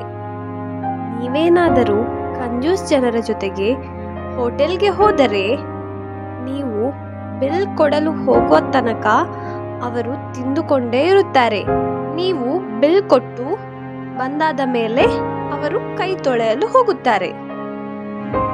ಕಂಜೂಸ್ ಜನರು ದೇವಸ್ಥಾನಕ್ಕೆ ಹೋದ ಸಮಯದಲ್ಲಿ ದೇವರ ಹುಂಡಿಗೆ ಹಣವನ್ನು ಹಾಕಲು ಕೂಡ ತುಂಬಾ ಯೋಚನೆ ಮಾಡಿ ಹಾಕುತ್ತಾರೆ. ಹುಣಸೆ ಮರದ ಮೇಲೆ ಯಾವುದೇ ಪಕ್ಷಿಯು ಕುಳಿತುಕೊಳ್ಳುವುದಿಲ್ಲ. ಏಕೆಂದರೆ ಈ ಮರದಲ್ಲಿ ಆಮ್ಲಜನಕದ ಪ್ರಮಾಣ ತುಂಬಾ ಕಡಿಮೆ ಇದೆ. ವಾಸ್ತುಶಾಸ್ತ್ರದ ಪ್ರಕಾರ ಹುಣಸೆ ಮರದಲ್ಲಿ ನಕಾರಾತ್ಮಕ ಶಕ್ತಿಗಳು ಹೆಚ್ಚಾಗಿರುತ್ತದೆ. ಅಂದರೆ ಭೂತ, ಪ್ರೇತ, ಪಿಶಾಚಿಗಳು ಆ ಮರದಲ್ಲಿ ಆವರಿಸಿಕೊಂಡಿರುತ್ತದೆ. ಆದ್ದರಿಂದ ಹುಣಸೆ ಮರದ ಕೆಳಗೆ ತಪ್ಪಿಯೂ ಕೂಡ ಮಲಗಬಾರದು. ಹಾಗೂ ಮಕ್ಕಳನ್ನು ಕೂಡ ಅಲ್ಲಿ ಆಟ ಆಡಲು ಬಿಡಬಾರದು. ನಿಮ್ಮ ಮನೆಯ ಹತ್ತಿರ ಅಥವಾ ನಿಮ್ಮ ಮನೆಯ ಅಕ್ಕಪಕ್ಕದವರ ಮನೆಯಲ್ಲಿ ಏನಾದರೂ ಹುಣಸೆ ಮರ ಇದ್ದರೆ ಅಲ್ಲಿ ಯಾವಾಗಲೂ ಜಗಳ ನಡೆಯುತ್ತದೆ. ಹಾಗೂ ಆ ಮನೆಯಲ್ಲಿ ನೆಲೆಸಿದವರಿಗೆ ಯಾವಾಗಲೂ ಆರೋಗ್ಯದ ಸಮಸ್ಯೆ ಕಾಡುತ್ತಲೇ ಇರುತ್ತದೆ. ಹಾಗೂ ವ್ಯವಹಾರಗಳಲ್ಲಿ ತುಂಬಾ ನಷ್ಟ ಉಂಟಾಗುತ್ತದೆ. ಹಾಗೂ ಸಾಲಗಳು ಹೆಚ್ಚಾಗುತ್ತದೆ. ಮನೆ ಹತ್ತಿರ ಹುಣಸೆ ಮರ ಇದ್ದರೆ ಆ ಮನೆಯಲ್ಲಿ ನೆಮ್ಮದಿಯಂತೂ ಇರುವುದೇ ಇಲ್ಲ. ನಿಮ್ಮ ಮನೆಯಲ್ಲಿ ಅಥವಾ ನಿಮ್ಮ ಅಕ್ಕಪಕ್ಕದ ಮನೆಯಲ್ಲಿ ಹುಣಸೆ ಮರ ಇದ್ದರೆ ಅದನ್ನು ಕಡಿಯುವ ಅವಶ್ಯಕತೆ ಇಲ್ಲ. ಬದಲಾಗಿ ದಿನನಿತ್ಯ ಪೂಜೆ ಮಾಡಿ ಪ್ರಸಾದವನ್ನು ಹಣೆಗೆ ಹಚ್ಚುವುದರಿಂದ ಈ ರೀತಿಯ ನಕಾರಾತ್ಮಕ ಶಕ್ತಿಯನ್ನು ಹೋಗಲಾಡಿಸಬಹುದು. ನಿಮ್ಮ ಹಿಂದಿನ ದಿನದ ಆಹಾರವನ್ನು ಫ್ರಿಜ್ ಒಳಗೆ ಇಡುತ್ತಿದ್ದೀರಾ? ಹಾಗಾದರೆ ಇಂದೇ ಹಾಗೆ ಮಾಡುವುದನ್ನು ನಿಲ್ಲಿಸಿ. ಇಲ್ಲವಾದರೆ ಮನೆಯನ್ನೇ ಮಾರುವ ಪರಿಸ್ಥಿತಿ ಬರಬಹುದು. ಏಕೆಂದರೆ ಕೆಲವೊಮ್ಮೆ ನಾವು ನಮ್ಮ ಮನೆಗೆ ನೆಂಟರು ಬಂದಾಗ ತಕ್ಷಣಕ್ಕೆ ಫ್ರಿಜ್ನಲ್ಲಿದ್ದ ಏನಾದರೂ ಕೊಡುತ್ತೇವೆ. ಆದರೆ ಹಿಂದಿನ ದಿನದ ಆಹಾರದ ಅಂಶಗಳು ಗೊತ್ತಿಲ್ಲದೆ ಅತಿಥಿಗಳಿಗೆ ಕೊಟ್ಟಿರುವ ಆಹಾರದಲ್ಲಿ ಸೇರಿ ಹೋಗುತ್ತದೆ. ಇದರಿಂದ ನಮ್ಮ ಮನೆಯಲ್ಲಿ ನೆಲೆಸಿರುವ ಲಕ್ಷ್ಮೀ ದೇವಿಯು ಕೋಪಗೊಂಡು ನಮ್ಮ ಮನೆಯನ್ನು ತ್ಯಜಿಸುತ್ತಾಳೆ. ಆಗ ಲಕ್ಷ್ಮೀ ದೇವಿಯ ತಂಗಿಯಾದ ಅಲಕ್ಷ್ಮಿಯು ನಮ್ಮ ಮನೆಯನ್ನು ಆವರಿಸುತ್ತಾಳೆ. ಲಕ್ಷ್ಮಿ ಏನಾದರೂ ಮನೆಯನ್ನು ಆವರಿಸಿದರೆ ತುಂಬಾ ನಷ್ಟ ಕಷ್ಟಗಳು ಉಂಟಾಗುತ್ತದೆ. ನಮ್ಮ ದೇಹಕ್ಕೂ ಹಾಗೂ ಆತ್ಮಕ್ಕೂ ದೂರದ ಸಂಬಂಧವೇನಿಲ್ಲ. ಏಕೆಂದರೆ ದೇಹದಲ್ಲಿ ಉಸಿರು ಇದ್ದವರೆಗೆ ಆತ್ಮ ನಮ್ಮೊಂದಿಗೆ ಇರುತ್ತದೆ. ಹಾಗಾಗಿ ಹಿಂದಿನ ದಿನದ ಆಹಾರ ತಿನ್ನುವುದರಿಂದ ನಮ್ಮ ದೇಹವು ಮಲಿನವಾಗುತ್ತದೆ. ನಮ್ಮ ದೇಹ ಮಲಿನವಾದರೆ ಆತ್ಮವು ಖಂಡಿತವಾಗಿಯೂ ಮಲಿನವಾಗುತ್ತದೆ. ಹಾಗೂ ಆತ್ಮ ಎನ್ನುವವನು ಪರಮಾತ್ಮ, ಹಾಗೂ ಅವನು ಲಕ್ಷ್ಮೀದೇವಿಯ ಪತಿ ಪರಮಾತ್ಮ. ಪರಮಾತ್ಮನು ಲಕ್ಷ್ಮೀದೇವಿಯ ಪತಿಯಾದ್ದರಿಂದ ಪರಮಾತ್ಮನು ಸಿಟ್ಟುಗೊಂಡಾಗ ಲಕ್ಷ್ಮೀದೇವಿಯು ಕೂಡ ಆ ಜಾಗದಲ್ಲಿರಲು ಇಷ್ಟವೇ ಪಡುವುದಿಲ್ಲ. ಆ ದ್ರೋಣಾಚಾರ್ಯರನ್ನು ಸೋಲಿಸುವುದು ಅಷ್ಟೊಂದು ಸುಲಭವಾಗಿರಲಿಲ್ಲ. ಅವರನ್ನು ಸೋಲಿಸಲು ಪಾಂಡವರಿಗೆ ಇದ್ದ ಒಂದೇ ಒಂದು ದಾರಿ ಹೇಗಾದರೂ ಮಾಡಿ ತಾವಾಗೇ ಶಸ್ತ್ರತ್ಯಾಗ ಮಾಡಿಸುವುದು. ಇದಕ್ಕಾಗಿ ಕೃಷ್ಣನ ಬಳಿ ಒಂದೇ ಒಂದು ಉಪಾಯ ಇತ್ತು. ಅದೇನೆಂದರೆ ದ್ರೋಣಾಚಾರ್ಯರು ತಮ್ಮ ಮಗನಾದ ಅಶ್ವತ್ಥಾಮನನ್ನು ಇಡೀ ಲೋಕದಲ್ಲಿ ಎಲ್ಲಕ್ಕಿಂತ ಹೆಚ್ಚಾಗಿ ಇಷ್ಟಪಡುತ್ತಿದ್ದರು. ಅದಕ್ಕಾಗಿ ಅವನಿಗೆ ಅತ್ಯಂತ ಶಕ್ತಿಶಾಲಿಯಾದ ಬ್ರಹ್ಮಾಸ್ತ್ರವನ್ನು ಕೂಡ ದಯಪಾಲಿಸಿದ್ದರು. ಇದನ್ನೆಲ್ಲ ತಿಳಿದಿದ್ದ ಕೃಷ್ಣನು ಧರ್ಮರಾಯನಿಗೆ ಒಂದು ಸುಳ್ಳನ್ನು ಹೇಳಲು ಹೇಳಿದನು. ಕುರುಕ್ಷೇತ್ರದಲ್ಲಿ ನಡೆದ ಮಹಾಭಾರತ ಯುದ್ಧದ ಸಮಯದಲ್ಲಿ ಅಶ್ವತ್ಥಾಮ ಎನ್ನುವ ಒಂದು ಆನೆಯು ವಿಧಿವಶವಾಗಿತ್ತು. ಕೂಡಲೇ ಕೃಷ್ಣನು ಧರ್ಮರಾಯನಿಗೆ ಈ ಸಮಯವನ್ನು ಉಪಯೋಗಿಸಿ ಜೋರಾಗಿ ಅಶ್ವತ್ಥಾಮ ಸತ್ತ ಎಂದು ಹೇಳಲು ಸೂಚಿಸಿದನು. ಅದೇ ರೀತಿ ಧರ್ಮರಾಯ ಕೂಡ ಮಾಡಿದ. ಎಂದಿಗೂ ಸುಳ್ಳು ಹೇಳದ ಧರ್ಮರಾಯನ ಬಾಯಲ್ಲಿ ಇದನ್ನು ಕೇಳಿದ ದ್ರೋಣಾಚಾರ್ಯರು ತಮ್ಮ ಮಗ ಚಿರಂಜೀವಿ ಎಂಬ ವಿಷಯವನ್ನೇ ಮರೆತರು. ಹಾಗೂ ತಮ್ಮ ಕೈಯಲ್ಲಿದ್ದ ಶಸ್ತ್ರವನ್ನು ಅಲ್ಲೇ ಬಿಟ್ಟು ದುಃಖದಿಂದ ಕುಸಿದರು. ಇದೇ ಸಮಯಕ್ಕೆ ಕಾಯುತ್ತಿದ್ದ ದ್ರೌಪದಿಯ ಸಹೋದರ ದ್ರೋಣಾಚಾರ್ಯರ ತಲೆಯನ್ನು ಕಡಿದ. ನಿಮ್ಮನ್ನು ಕೀಳಾಗಿ ನೋಡುವವರಿಗೆ ಈ ಮಾತುಗಳು: ನಿಮ್ಮ ಬಳಿ ಎಷ್ಟೇ ದೊಡ್ಡ ಬಂಗಲೆ ಇದ್ದರೂ ಅದನ್ನು ಸ್ವಚ್ಛ ಮಾಡಲು ಬೇಕಾಗುವುದು ಎಲ್ಲರೂ ಮೂಲೆಯಲ್ಲಿ ಇಡುವ ಪೊರಕೆ ಹೊರತು ನಿಮ್ಮ ಬಳಿ ಇರುವ ನೋಟಿನಿಂದ ಅದನ್ನು ಸ್ವಚ್ಛ ಮಾಡಲು ಖಂಡಿತ ಸಾಧ್ಯವಿಲ್ಲ. ನಿಮ್ಮ ಬಳಿ ಎಷ್ಟೇ ದೊಡ್ಡ ಚೆಂಬು ಇದ್ದರೂ ನಿಮಗೆ ನೀರು ಕುಡಿಯಲು ಬೇಕಾಗುವುದು ಒಂದು ಸಣ್ಣ ಲೋಟ ಅಷ್ಟೇ. ನಿಮ್ಮ ಬಳಿ ಎಷ್ಟೇ ಲಕ್ಷ ಬೆಲೆ ಬಾಳುವ ಬಟ್ಟೆ ಇದ್ದರೂ ನಿಮಗೆ ಅನಾರೋಗ್ಯ ಬಂದು ಆಸ್ಪತ್ರೆಗೆ ದಾಖಲಾಗುವಾಗ ಅಲ್ಲಿ ಕೊಟ್ಟ ಬಟ್ಟೆಯನ್ನೇ ಧರಿಸಬೇಕೇ ಹೊರತು ನೀವು ಲಕ್ಷ ಕೊಟ್ಟು ಖರೀದಿಸಿದ ಬಟ್ಟೆಯನ್ನಂತೂ ಧರಿಸಲು ಸಾಧ್ಯವಿಲ್ಲ. ಪಕ್ಕದವನ ಮನೆಯಲ್ಲಿ ಚಿಕ್ಕ ಟಿವಿ ಇದ್ದು ನಿಮ್ಮ ಮನೆಯಲ್ಲೇನಾದರೂ ದೊಡ್ಡ ಟಿವಿ ಇದ್ದರೆ ಇಬ್ಬರಿಗೂ ತಲುಪುವ ವಿಷಯಗಳು ಒಂದೇ. ಇದರಿಂದ ಅಹಂಕಾರ ಪಡುವ ಅಗತ್ಯವೇ ಇಲ್ಲ. ಎಷ್ಟು ಲಕ್ಷ ಬೆಲೆ ಬಾಳುವ ಹಾಸಿಗೆಯಲ್ಲಿ ಮಲಗಿದರೂ ಶ್ರೀಮಂತನಿಗೆ ಬಾರದ ನಿದ್ದೆ ಚಾಪೆಯಲ್ಲಿ ಮಲಗಿದ ಬಡವನಿಗೆ ಬರುತ್ತದೆ. ಏಕೆಂದರೆ ತನ್ನ ಬಂಗಾರವನ್ನು ಯಾರು ಕೊಂಡೊಯ್ಯುತ್ತಾರೆ ಎನ್ನುವ ಚಿಂತೆ ಶ್ರೀಮಂತನಿಗಾದರೆ, ನಾಳೆ ಕೆಲಸಕ್ಕೆ ಹೋಗದಿದ್ದರೆ ತನ್ನ ಮಕ್ಕಳಿಗೆ ತಿನ್ನಲು ಏನೂ ಇಲ್ಲ ಎಂಬ ಚಿಂತೆ ಬಡವನಿಗೆ. ನಿಮಗೆ ಎಷ್ಟೋ ಕೋಟ್ಯಾಧಿಪತಿ ಸ್ನೇಹಿತರಿದ್ದರೂ ಕಷ್ಟದ ಸಮಯಕ್ಕೆ ತಕ್ಷಣ ಬರಬೇಕಾಗುವುದು ನಿಮ್ಮ ಪಕ್ಕದ ಮನೆಯವರು. ಆದ್ದರಿಂದ ಯಾರನ್ನೂ ಕೂಡ ಕೀಳಾಗಿ ನೋಡಲೇಬಾರದು. ಯಾಕೆಂದರೆ ನಾವು ಯಾವುದನ್ನು ಕೀಳು ಎಂದು ಭಾವಿಸುತ್ತೇವೆಯೋ ಅದೇ ಹೆಚ್ಚು ಉಪಯೋಗಕ್ಕೆ ಬರುವುದು. ಶಾಸ್ತ್ರದ ಪ್ರಕಾರ ನೀವು ಬೆಳಗ್ಗೆ ಎದ್ದ ತಕ್ಷಣ ಹಲ್ಲಿಯನ್ನು ನೋಡಿದರೆ ನಿಮ್ಮ ದುರಾದೃಷ್ಟವು ಕಳೆದು ಅದೃಷ್ಟವು ಸೃಷ್ಟಿಯಾಗುತ್ತದೆ ಎಂಬುದನ್ನು ಅರ್ಥ ಮಾಡಿಕೊಳ್ಳಿ.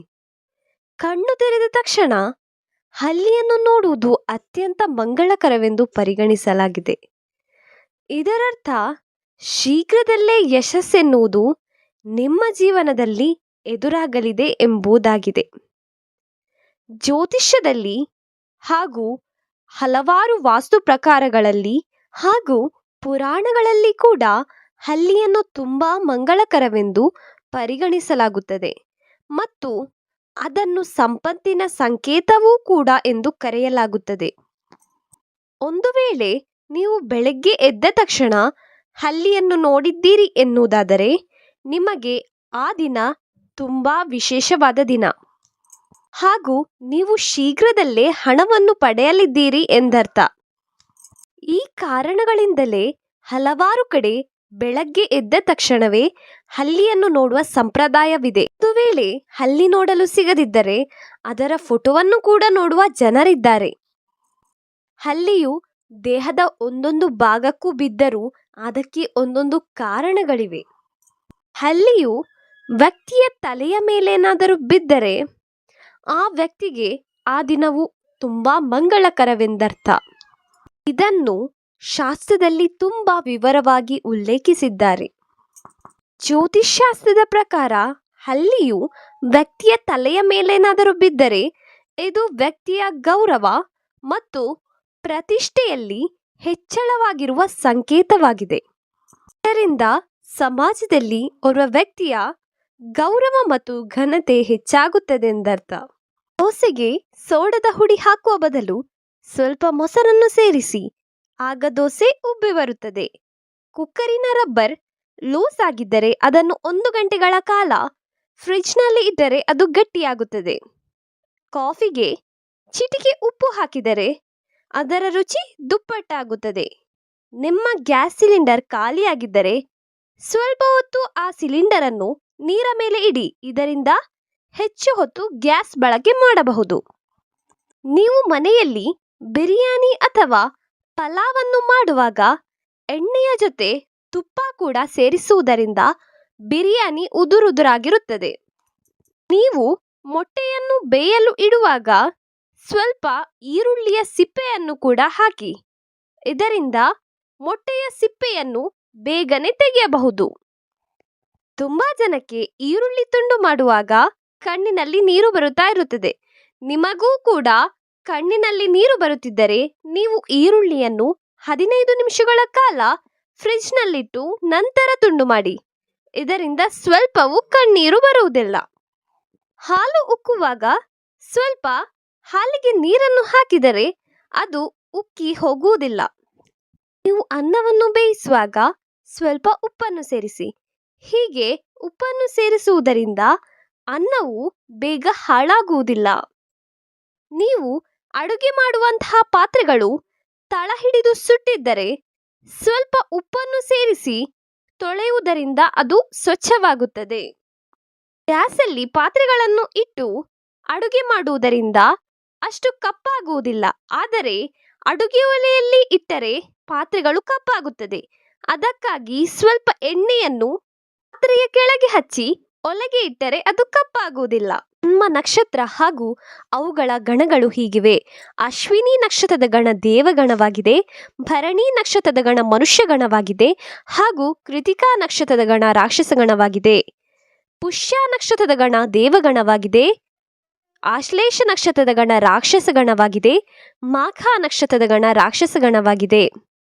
ಪೂರ್ವ ಪಾಲ್ಗುಣಿ ನಕ್ಷತ್ರದ ಗಣ ಮನುಷ್ಯ ಗಣವಾಗಿದೆ, ಉತ್ತರ ಪಾಲ್ಗುಣಿ ನಕ್ಷತ್ರದ ಗಣ ಮನುಷ್ಯ ಗಣವಾಗಿದೆ, ಹಸ್ತ ನಕ್ಷತ್ರದ ಗಣ ದೇವಗಣವಾಗಿದೆ, ಚೈತ್ರ ನಕ್ಷತ್ರದ ಗಣ ರಾಕ್ಷಸ ಗಣವಾಗಿದೆ, ಸ್ವಾತಿ ನಕ್ಷತ್ರದ ಗಣ ದೇವಗಣವಾಗಿದೆ, ವಿಶಾಖ ನಕ್ಷತ್ರದ ಗಣ ರಾಕ್ಷಸ ಗಣವಾಗಿದೆ, ಅನುರಾಧ ನಕ್ಷತ್ರದ ಗಣ ದೇವಗಣವಾಗಿದೆ, ಜ್ಯೇಷ್ಠ ನಕ್ಷತ್ರದ ಗಣ ರಾಕ್ಷಸ ಗಣವಾಗಿದೆ, ಮೂಲ ನಕ್ಷತ್ರದ ಗಣ ರಾಕ್ಷಸ ಗಣವಾಗಿದೆ, ಪೂರ್ವಾಷಾಢ ನಕ್ಷತ್ರದ ಗಣ ಮನುಷ್ಯ ಗಣವಾಗಿದೆ, ಉತ್ತರಾಷಾಢ ನಕ್ಷತ್ರದ ಗಣ ಮನುಷ್ಯ ಗಣವಾಗಿದೆ, ಶ್ರವಣ ನಕ್ಷತ್ರದ ಗಣ ದೇವಗಣವಾಗಿದೆ, ಧನಿಷ್ಠ ನಕ್ಷತ್ರದ ಗಣ ರಾಕ್ಷಸ ಗಣವಾಗಿದೆ, ಶತಾಭಿಷ ನಕ್ಷತ್ರದ ಗಣ ರಾಕ್ಷಸ ಗಣವಾಗಿದೆ, ಪೂರ್ವಭದ್ರ ನಕ್ಷತ್ರದ ಗಣ ಮನುಷ್ಯ ಗಣವಾಗಿದೆ, ಉತ್ತರಾಭದ್ರ ನಕ್ಷತ್ರದ ಗಣ ಮನುಷ್ಯ ಗಣವಾಗಿದೆ ಹಾಗೂ ರೇವತಿ ನಕ್ಷತ್ರದ ಗಣ ದೇವಗಣವಾಗಿದೆ. ದೇವಗಣದಲ್ಲಿ ಹುಟ್ಟಿದವರು ದೇವತೆಗಳ ಗುಣವನ್ನು ಹೊಂದಿರುತ್ತಾರೆ ಹಾಗೂ ಮೌನವಾಗಿ ತಾಳ್ಮೆಯಿಂದ ಇರುತ್ತಾರೆ. ಮನುಷ್ಯಗಣ ಹೆಸರೇ ಹೇಳಿದಂತೆ ಇವರು ಸಮಯಕ್ಕೆ ತಕ್ಕಂತೆ ವರ್ತಿಸುತ್ತಾರೆ. ರಾಕ್ಷಸಗಣ ಇವರಿಗೆ ಕೋಪ ಬಂದಾಗ ತುಂಬಾ ಕ್ರೂರಿಗಳಾಗಿ ಬಿಡುತ್ತಾರೆ. ಇವರಿಗೆ ಸಿಟ್ಟು ಬಂದರೆ ಸಹಿಸುವ ಶಕ್ತಿ ಇವರಿಗೆ ಇರುವುದಿಲ್ಲ. ಧಾರ್ಮಿಕ ನಂಬಿಕೆಗಳ ಪ್ರಕಾರ ವಾರದ ಭಾನುವಾರ ಮತ್ತು ಬುಧವಾರದಂದು ತಪ್ಪಾಗಿಯೂ ನೀವು ತುಳಸೀದೇವಿಗೆ ನೀರನ್ನು ಅರ್ಪಿಸಬಾರದು.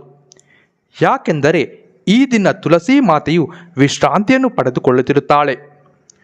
ಇಂತಹ ಸಂದರ್ಭದಲ್ಲಿ ನೀವು ತುಳಸಿಗೆ ನೀರನ್ನು ಅರ್ಪಿಸುವುದು ಆಕೆಯ ವಿಶ್ರಾಂತಿಗೆ ಅಡ್ಡಿಯನ್ನುಂಟು ಮಾಡುತ್ತದೆ.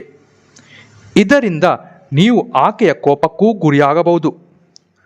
ವಾರದ ಭಾನುವಾರ ಮತ್ತು ಬುಧವಾರವನ್ನು ಹೊರತುಪಡಿಸಿ ಏಕಾದಶಿಯ ದಿನದಂದೂ ಕೂಡ ನೀವು ತುಳಸಿಗೆ ನೀರನ್ನು ಅರ್ಪಿಸಬಾರದು. ಯಾಕೆಂದರೆ ಏಕಾದಶಿ ದಿನವು ವಿಷ್ಣುವಿಗೆ ಅರ್ಪಿತವಾಗಿದ್ದು, ಈ ದಿನ ವಿಷ್ಣು ಪ್ರಿಯಳಾದ ತುಳಸಿಯು ವಿಷ್ಣುವಿಗೆ ಉಪವಾಸ ವ್ರತವನ್ನು ಮಾಡುತ್ತಾ ಇರುತ್ತಾಳೆ. ಏಕಾದಶಿ ದಿನದಂದು ಆಕೆ ನೀರಿಲ್ಲದ ಉಪವಾಸವನ್ನು ಮಾಡುತ್ತಿರುವುದರಿಂದ ನೀವು ಆಕೆಗೆ ನೀರನ್ನು ಅರ್ಪಿಸಿದರೆ ಆಕೆಯ ವ್ರತ ಹಾಳಾಗಬಹುದು. ಇದು ಆಕೆಯ ಕೋಪಕ್ಕೂ ಕಾರಣವಾಗುತ್ತದೆ. ಶಿವನನ್ನು ಪೂಜಿಸುವಾಗ ಶಂಖವನ್ನು ಬಳಸಲ್ಲ. ಮಹಾದೇವನ ಪೂಜೆಯ ಸಮಯದಲ್ಲಿ ಶಂಖದ ಪಠಣವನ್ನು ನಿಶ್ಚಿತವೆಂದು ಪರಿಗಣಿಸಲಾಗುತ್ತದೆ. ಸಂತಸ, ಸಂತೃಪ್ತಿ, ನವಚೈತನ್ಯ ನೀಡುವ ಶ್ರಾವಣ ಮಾಸ. ಶ್ರಾವಣ ಮಾಸವು ಭಗವಾನ್ ಶಿವನ ಮಹಿಮೆ ಎಂದೇ ಹೇಳಲಾಗುತ್ತದೆ. ಶ್ರಾವಣ ಮಾಸದಲ್ಲಿ ಹರನನ್ನು ಪೂಜೆ ಮಾಡುವಾಗ ಶಂಖ ಊದಿದರೆ ವ್ಯತಿರಿಕ್ತ ಪರಿಣಾಮಗಳು ಉಂಟಾಗುತ್ತದೆ ಎಂದು ನಂಬಿಕೆ. ಶಿವನು ಪೂಜಿಸಿದ ನಂತರ ಶೀಘ್ರವಾಗಿ ಪ್ರಸನ್ನವಾಗುವ ಮತ್ತು ತನ್ನ ಭಕ್ತರ ಎಲ್ಲ ಇಷ್ಟಾರ್ಥಗಳನ್ನು ಕೇಳುವ ಮತ್ತು ಅದನ್ನು ತಕ್ಷಣವೇ ಪೂರೈಸುವ ದೇವರು. ಶ್ರಾವಣ ಮಾಸವು ಭಗವಾನ್ ರುದ್ರ ಮಾಸವಾಗಿದೆ. ಈ ಸಮಯದಲ್ಲಿ ಭಗವಾನ್ ರುದ್ರನು ಭೂಮಿಯನ್ನು ಆಳುತ್ತಾನೆ ಎಂದು ಈಗಲೂ ಜನರು ನಂಬುತ್ತಾರೆ. ಹಾಗಾಗಿ ಈ ಅವಧಿಯಲ್ಲಿ ಭಗವಾನ್ ಶಂಕರನನ್ನು ಮೆಚ್ಚಿಸುವುದು ತುಂಬ ಸುಲಭ. ಆದರೆ ಈ ಅವಧಿಯಲ್ಲಿ ಶಂಖ ಊದಬಾರದು ಎಂಬ ನಿಯಮ ಕೂಡ ಇದೆ. ಶಿವಪುರಾಣದಲ್ಲಿ ನಮಗೆ ಕಾಣಸಿಗುವ ಒಂದು ದಂತಕಥೆಯ ಪ್ರಕಾರ ದೈತ್ಯರಾಜ ದಂಬನಿಗೆ ಮಕ್ಕಳು ಇರಲಿಲ್ಲ. ಆತ ಸಂತಾನವನ್ನು ಪಡೆಯಲು ವಿಷ್ಣು ದೇವರಲ್ಲಿ ಘೋರ ತಪಸ್ಸನ್ನು ಮಾಡುತ್ತಾನೆ. ರಾಜ ದಂಬನ ತಪಸ್ಸಿಗೆ ಸಂತಸಗೊಂಡ ಭಗವಾನ್ ಶ್ರೀ ವಿಷ್ಣು ಅವನಿಗೆ ಬೇಕಾದ ವರವನ್ನು ಕೇಳಲು ಕೇಳುತ್ತಾನೆ. ಆಗ ದಂಬನು ಮಹಾಪರಾಕ್ರಮಶಾಲಿಯಾದ ಮಗನ ವರವನ್ನು ಕೇಳುತ್ತಾನೆ. ಭಗವಾನ್ ವಿಷ್ಣು ಕೂಡ ರಾಜ ದಂಬನಿಗೆ ಅವನು ಕೇಳಿದ ವರವನ್ನು ನೀಡುತ್ತಾನೆ. ಮಗನನ್ನು ಪಡೆದ ರಾಜ ದಂಬನು ಅವನಿಗೆ ಶಂಖಚೂಡ ನಾಮಕರಣವನ್ನು ಕೂಡ ಮಾಡುತ್ತಾನೆ. ನಂತರ ಶಂಖಚೂಡನು ಬ್ರಹ್ಮದೇವರನ್ನು ಮೆಚ್ಚಿಸಲು ಕಠಿಣ ತಪಸ್ಸನ್ನು ಮಾಡುತ್ತಾನೆ. ಶಂಖಚೂಡನ ತಪಸ್ಸಿನಿಂದ ಸಂತುಷ್ಟನಾದ ಬ್ರಹ್ಮದೇವನು ಆತನಿಗೆ ವರವನ್ನು ಕೇಳುವಂತೆ ಕೇಳುತ್ತಾನೆ. ಆಗ ಶಂಖಚೂಡನು ಬ್ರಹ್ಮನನ್ನು ದೇವತೆಗಳ ಮುಂದೆ ಕಾಣಿಸಿಕೊಳ್ಳುವ ವರವನ್ನು ಕೇಳುತ್ತಾನೆ. ಬ್ರಹ್ಮನು ಕೂಡ ಹಾಗೆಯೇ ಆಗಲಿ ಹಾಗೂ ಆ ವರವನ್ನು ನೀಡುವಾಗ ಬ್ರಹ್ಮನು ಶಂಖಚೂಡನಿಗೆ ಶ್ರೀಕೃಷ್ಣ ಕವಚವನ್ನು ನೀಡುತ್ತಾನೆ ಹಾಗೂ ಧರ್ಮಧ್ವಜನ ಮಗಳು ತುಳಸಿಯನ್ನು ಕೂಡ ಮದುವೆಯಾಗಲು ಸಹ ಅವನಿಗೆ ಆದೇಶವಾಯಿತು. ಬ್ರಹ್ಮದೇವನ ಆಜ್ಞೆಯ ಮೇರೆಗೆ ತುಳಸಿ ಮತ್ತು ಶಂಖಚೂಡ ವಿವಾಹವಾದರು. ಬ್ರಹ್ಮದೇವನ ವರವನ್ನು ಪಡೆದ ನಂತರ ಶಂಖಚೂಡನ ಹೃದಯದಲ್ಲಿ ಅಹಂಕಾರ ತುಂಬಿ ಹೋಯಿತು. ಅವನು ದೇವತೆಗಳ ಮೇಲೆ ಪ್ರಭುತ್ವವನ್ನು ಸ್ಥಾಪಿಸಿದನು. ಶಂಖಚೂಡನ ಈ ನಡವಳಿಕೆಯಿಂದ ದುಃಖಿತರಾದ ದೇವತೆಗಳು ಸಹಾಯಕ್ಕಾಗಿ ವಿಷ್ಣುವನ್ನು ಸಂಪರ್ಕಿಸಿದರು. ಆದರೆ ವಿಷ್ಣುವೇ ಈ ಸೊಕ್ಕಿನ ಶಂಖಚೂಡನಿಗೆ ವರವನ್ನು ಕೊಟ್ಟನು. ಆದ್ದರಿಂದ ವಿಷ್ಣುವು ಶಂಕರನನ್ನು ಆರಾಧಿಸಿದನು. ನಂತರ ಶಂಕರನು ದೇವತೆಗಳನ್ನು ರಕ್ಷಿಸಲು ಹೋದನು. ಆದರೆ ಕೃಷ್ಣನ ಕವಚ ಮತ್ತು ಶಂಖಚೂಡನ ಹೆಂಡತಿಯಾದ ತುಳಸಿಯ ಪುಣ್ಯದಿಂದಾಗಿ ಶಿವನು ಅವನನ್ನು ಕೊಲ್ಲಲು ಸಾಧ್ಯವೇ ಆಗಲಿಲ್ಲ. ಇದೆಲ್ಲ ಘಟನೆಗಳಾದ ನಂತರ ವಿಷ್ಣುವು ಬ್ರಾಹ್ಮಣನ ರೂಪವನ್ನು ತಾಳಿದನು. ದೈತ್ಯರಾಜನಿಂದ ಕೃಷ್ಣನ ಕವಚವನ್ನು ತೆಗೆದುಕೊಂಡು ಶಂಖದ ರೂಪವನ್ನು ತೆಗೆದುಕೊಂಡು ತುಳಸಿಯನ್ನು ಕೊಂದನು. ಇದಾದ ನಂತರ ಶಿವನು ತನ್ನ ತ್ರಿಶೂಲದಿಂದ ಶಂಖಚೂಡನನ್ನು ಕೂಡ ಸಂಹರಿಸಿದನು. ಈ ಕಾರಣಕ್ಕಾಗಿಯೇ ವಿಷ್ಣುವಿಗೆ ಶಂಖದೊಂದಿಗೆ ನೀರನ್ನು ಅರ್ಪಿಸುವುದು ಅತ್ಯಂತ ಮಂಗಳಕರವೆಂದು ಪರಿಗಣಿಸಲಾಗಿದೆ. ಭಗವಾನ್ ಶಂಕರನು ಶಂಖಚೂಡನನ್ನು ಕೊಂದ. ಆದ್ದರಿಂದ ಶಂಕರನ ಪೂಜೆಯಲ್ಲಿ ಶಂಖನಾದವನ್ನು ಪಠಿಸುವುದಿಲ್ಲ. ನಿಮ್ಮ ಮೇಲೆ ಮಾಟಮಂತ್ರ ಪ್ರಯೋಗವಾಗಿದೆಯಾ ಎಂದು ತಿಳಿಯಲು ಒಂದು ಬೆಳ್ಳುಳ್ಳಿಯನ್ನು ರಾತ್ರಿ ಮಲಗುವಾಗ ತಲೆದಿಂಬಿನ ಅಡಿಯಲ್ಲಿ ಇಡಿ. ನೀವು ಬೆಳಗ್ಗೆ ನೋಡುವಾಗ ಏನಾದರೂ ಬೆಳ್ಳುಳ್ಳಿಯ ಬಣ್ಣ ಬದಲಾಗಿದ್ದರೆ ನಿಜವಾಗಿಯೂ ನಿಮ್ಮ ಮೇಲೆ ಮಾಟಮಂತ್ರ ಪ್ರಯೋಗವಾಗಿದೆ ಎಂದರ್ಥ. ಕೆಲವರು ಅನ್ನದಲ್ಲಿ, ಕೆಲವರು ನೀರಿನಲ್ಲಿ ಹಾಗೂ ಕೆಲವರು ಹಲವಾರು ವಿಧದಲ್ಲಿ ನಿಮ್ಮ ಮೇಲೆ ಮಾಟಮಂತ್ರ ಪ್ರಯೋಗ ಮಾಡಿರುತ್ತಾರೆ. ಅವರು ನಿಮ್ಮ ಸಂಬಂಧಿಕರು ಅಥವಾ ಸ್ನೇಹಿತರು ಕೂಡ ಆಗಿರಬಹುದು. ಒಟ್ಟಿನಲ್ಲಿ ಹೇಳಬೇಕಾದರೆ ನಿಮ್ಮ ಏಳಿಗೆಯನ್ನು ಸಹಿಸಲಾರದೆ ನಿಮಗೆ ಈ ರೀತಿ ಊಟಕ್ಕೆ ಮದ್ದು ಹಾಕುವುದು ಅಥವಾ ನೀವು ನಡೆಯುವ ದಾರಿಯಲ್ಲಿ ಲಿಂಬೆಹುಳಿ ಅಥವಾ ವೀಳ್ಯದೆಲೆಯನ್ನು ಇಟ್ಟು ನಿಮ್ಮನ್ನು ಸೋಲಿಸಲು ನೋಡುತ್ತಾರೆ. ಒಂದು ವೇಳೆ ದಾರಿಯಲ್ಲಿ ಲಿಂಬೆಹುಳಿ ಅಥವಾ ಪ್ರಸಾದ ಏನೇ ಕಾಣಿಸಿದರೂ ಅದರ ಹತ್ತಿರ ತಪ್ಪಿ ಕೂಡ ಹೋಗಬೇಡಿ. ಈಗ ನಾವು ಹೇಗೆ ಈ ಮಾಟಮಂತ್ರಗಳಿಂದ ಪಾರಾಗಬಹುದು ಎಂದು ತಿಳಿಯೋಣ. ಮೊದಲನೆಯದಾಗಿ 7 ದಿನಗಳ ತನಕ ಕರಿಬೇವಿನ ಕಾಯಿಯನ್ನು ಪುಡಿ ಮಾಡಿ ಆ ಪುಡಿಯನ್ನು ಹಾಲಿನೊಂದಿಗೆ ಬೆರೆಸಿ 7 ದಿನ ಸೇವಿಸಿದ್ದೇ ಆದಲ್ಲಿ ನಿಮ್ಮ ಹೊಟ್ಟೆಗೆ ಏನೇ ಹಾಕಿರಲಿ ಅದು ಸಂಪೂರ್ಣ ಖಾಲಿಯಾಗುತ್ತದೆ. ಎರಡನೆಯದಾಗಿ ತುಳಸಿ ಎಲೆ ಗೋಮೂತ್ರವನ್ನು ಒಂದು ಚಿಕ್ಕ ಡಬ್ಬಿಯಲ್ಲಿ ಹಾಕಿಟ್ಟು ಅದನ್ನು 1 ವಾರಗಳ ಕಾಲ ಸೇವಿಸುವುದರಿಂದ ಮತ್ತೆ ಯಾರೇ ನಿಮಗೆ ಮಾಟಮಂತ್ರ ಮಾಡಿರಲಿ ನಿಮಗೆ ಅದು ತಾಗುವುದಿಲ್ಲ. 3 ಕರ್ಪೂರಕ್ಕೆ ಸ್ವಲ್ಪ ಪಲಾವ್ ಎಲೆ ಹಾಗೂ 4 ಲವಂಗ ಹಾಕಿ ಮನೆಯಲ್ಲಿ ಹೊತ್ತಿಸಿ. ಇದರಿಂದ ಎಲ್ಲ ಕೆಟ್ಟ ಶಕ್ತಿಗಳು ನಿಮ್ಮ ಮನೆಯಿಂದ ಓಡಿ ಹೋಗುತ್ತದೆ. 4ನೆಯದಾಗಿ 1 ಲೋಟ ನೀರು ತೆಗೆದುಕೊಂಡು ಅದನ್ನು 7 ಸುತ್ತು ನಿಮ್ಮ ತಲೆಯ ಸುತ್ತ ತಿರುಗಿಸಿ ನಂತರ ಚೆಲ್ಲುವುದರಿಂದ ಮಾಟಮಂತ್ರ ಪ್ರಯೋಗ ನಡೆಯುವುದಿಲ್ಲ. ಇದನ್ನು 3 ದಿನಗಳ ಕಾಲ ಮಾಡಿ ನೋಡಿ. ನಾನು ಮೇಲೆ ಹೇಳಿದ ಯಾವುದಾದರೂ ಒಂದನ್ನು ಮಾಡಿದರೂ ಕೂಡ ನಿಮ್ಮ ಮೇಲೆ ಆಗಿರುವ ಮಾಟಮಂತ್ರಗಳ ಪ್ರಯೋಗದಿಂದ ನಿಮಗೆ ಮುಕ್ತಿ ಸಿಗುತ್ತದೆ. ನಂತರ ನೀವೇ ಬಂದು ನನಗೆ ಥ್ಯಾಂಕ್ಸ್ ಹೇಳುತ್ತೀರಿ. ನೀವು ಕಣ್ಣು ತೆರೆದಾಗ ಈ ವಸ್ತುಗಳನ್ನು ತಪ್ಪಿಯೂ ನೋಡಬೇಡಿ. ಮೊದಲನೆಯದಾಗಿ ಕನ್ನಡಿ. ವಾಸ್ತುಶಾಸ್ತ್ರದ ಪ್ರಕಾರ ಯಾವುದೇ ಒಬ್ಬ ವ್ಯಕ್ತಿಯು ಬೆಳಗ್ಗೆ ಕಣ್ಣು ತೆರೆದಾಗ ಕನ್ನಡಿ ನೋಡುವುದನ್ನು ತಪ್ಪಿಸಲೇಬೇಕು. ಮುಂಜಾನೆ ವ್ಯಕ್ತಿಯ ದೇಹದಲ್ಲಿ ನಕಾರಾತ್ಮಕ ಶಕ್ತಿಗಳು ಇರುತ್ತದೆ. ಅದು ಆ ವ್ಯಕ್ತಿಯ ಮುಖದ ಮೂಲಕ ಹೊರಬರುತ್ತದೆ ಎಂಬುದು ನಂಬಿಕೆ. ಇಂತಹ ಪರಿಸ್ಥಿತಿಯಲ್ಲಿ ವ್ಯಕ್ತಿಯು ಕನ್ನಡಿ ನೋಡಿದಾಗ ಆತನೊಳಗೆ ಆ ನಕಾರಾತ್ಮಕ ಶಕ್ತಿಗಳು ಸೇರಿಕೊಳ್ಳುತ್ತದೆ. ಹೀಗಾಗಿ ಬೆಳ್ಳಂಬೆಳಗ್ಗೆ ಎದ್ದ ತಕ್ಷಣ ಅಪ್ಪಿತಪ್ಪಿಯೂ ಕೂಡ ಕನ್ನಡಿಯನ್ನು ನೋಡಲೇಬಾರದು. ಎರಡನೆಯದಾಗಿ ಕೊಳಕು ಪಾತ್ರೆಗಳು. ಕೊಳಕು ಪಾತ್ರೆಗಳನ್ನು ರಾತ್ರಿ ಅಡುಗೆ ಮನೆಯಲ್ಲಿ ಇಡಬಾರದು. ಇದು ಮನೆಯಲ್ಲಿ ಬಡತನವನ್ನು ತರುತ್ತದೆ. ಬೆಳಗ್ಗೆ ಎದ್ದ ತಕ್ಷಣ ಕೊಳಕು ಪಾತ್ರೆಗಳನ್ನು ಸ್ವಚ್ಛಗೊಳಿಸುವುದರಿಂದ ದೇಹದಲ್ಲಿ ಧನಾತ್ಮಕ ಶಕ್ತಿಯ ಹರಿವು ಕಡಿಮೆಯಾಗುತ್ತದೆ ಮತ್ತು ತಾಯಿ ಲಕ್ಷ್ಮೀ ದೇವಿಯು ಕೋಪಗೊಳ್ಳುತ್ತಾಳೆಂದು ಹೇಳಲಾಗುತ್ತದೆ. ಅದಕ್ಕಾಗಿಯೇ ಮಲಗುವ ಮುನ್ನ ಅಡುಗೆ ಮನೆ ಮತ್ತು ಅಡುಗೆ ಮನೆಯ ಪಾತ್ರೆಗಳನ್ನು ಚೆನ್ನಾಗಿ ಸ್ವಚ್ಛಗೊಳಿಸಬೇಕು. ಸುದೀಪ್ ಎಂದರೆ ನಮಗೆಲ್ಲರಿಗೂ ತಿಳಿದಿರುವಂತೆ ಕನ್ನಡ ಚಿತ್ರರಂಗದ ಬಹುಬೇಡಿಕೆಯ ಮತ್ತು ಅತಿ ಹೆಚ್ಚು ಸಂಭಾವನೆಯನ್ನು ಪಡೆಯುವ ನಟರಲ್ಲಿ ಒಬ್ಬರು. ತೆಲುಗು ಮತ್ತು ತಮಿಳು ಚಿತ್ರರಂಗಕ್ಕೂ ಅವರು ಮಹತ್ವದ ಕೊಡುಗೆಯನ್ನು ನೀಡಿದ್ದಾರೆ. ಅವರ ಮಗಳಾದ ಸಾನ್ವಿ ಸುದೀಪ್ ಕಂಠಸಿರಿಯ ಮೂಲಕ ಮೋಡಿಯನ್ನು ಮಾಡುತ್ತಾರೆ. ಇದೀಗ ಸಾನ್ವಿ ಸಹ ತಂದೆಯ ಹಾದಿಯನ್ನು ಅನುಸರಿಸಲು ರೆಡಿಯಾಗಿದ್ದಾರೆ. ಸಿನಿಮಾ ರಂಗದಲ್ಲಿ ದೊಡ್ಡ ಹೆಸರು ಮಾಡಲು ಸಾನ್ವಿ ಸುದೀಪ್ ರವರು ಸಜ್ಜಾಗಿದ್ದಾರೆ. ಸ್ಟಾರ್ ಕಿಡ್ ಸಾನ್ವಿ ಸುದೀಪ್ ಇತ್ತೀಚೆಗೆ ಜಿಮ್ಮಿ ಎಂಬ ಚಿತ್ರದಲ್ಲಿ ಒಂದು ಹಾಡನ್ನು ಹಾಡಿದ್ದು ಕೇಳುತ್ತಿದ್ದರೆ ಸಂಗೀತದ ಕಡಲಲ್ಲಿ ತೇಲುವ ಅನುಭವ ನೀಡುವಂತಿದೆ. ಜಿಮ್ಮಿ ಚಿತ್ರದ ಮೂಲಕ ಗಾಯಕಿಯಾಗಿ ಸಾನ್ವಿ ಸುದೀಪ್ ರವರು ಸಿನಿಮಾ ರಂಗಕ್ಕೆ ಪಾದಾರ್ಪಣೆಯನ್ನು ಮಾಡಿದ್ದಾರೆ. ಇದರಲ್ಲಿ ಸುದೀಪ್ ರವರ ಸೋದರಳಿಯ ಅಂದರೆ ಅಕ್ಕನ ಮಗ ಸಂಜಿತ್ ಸಂಜೀವ್ ಕೂಡ ನಟಿಸಿದ್ದಾರೆ. ಹಲವಾರು ಅಭಿಮಾನಿಗಳು ಫೋಟೋ ಮತ್ತು ಅವರ ಗಾಯನದ ಬಗ್ಗೆ ತಮ್ಮ ಅಭಿಪ್ರಾಯಗಳನ್ನು ವ್ಯಕ್ತಪಡಿಸುತ್ತಲೇ ಇದ್ದಾರೆ. ಕಿಚ್ಚ ಸುದೀಪ್ ರವರ ಸೋದರಳಿಯ ಸಂಜಿತ್ ಸಂಜೀವ್ ಅವರು ಜಿಮ್ಮಿ ಚಿತ್ರದ ಶೀರ್ಷಿಕೆಯ ಚಲನಚಿತ್ರದ ಮೂಲಕ ನಟನೆಗೆ ಪಾದಾರ್ಪಣೆಯನ್ನು ಮಾಡಲು ಸಿದ್ಧರಾಗಿದ್ದಾರೆ. ಸಾನ್ವಿ ಸುದೀಪ್ ರವರ ಕಂಠಸಿರಿಯಿಂದ ಈ ಮೂಡಿಬಂದ ಹಾಡಿನ ಸಿನಿಮಾವನ್ನು ಸಂಜಿತ್ ಸಂಜೀವ್ ರವರೇ ನಿರ್ದೇಶಿಸಿದ್ದಾರೆ.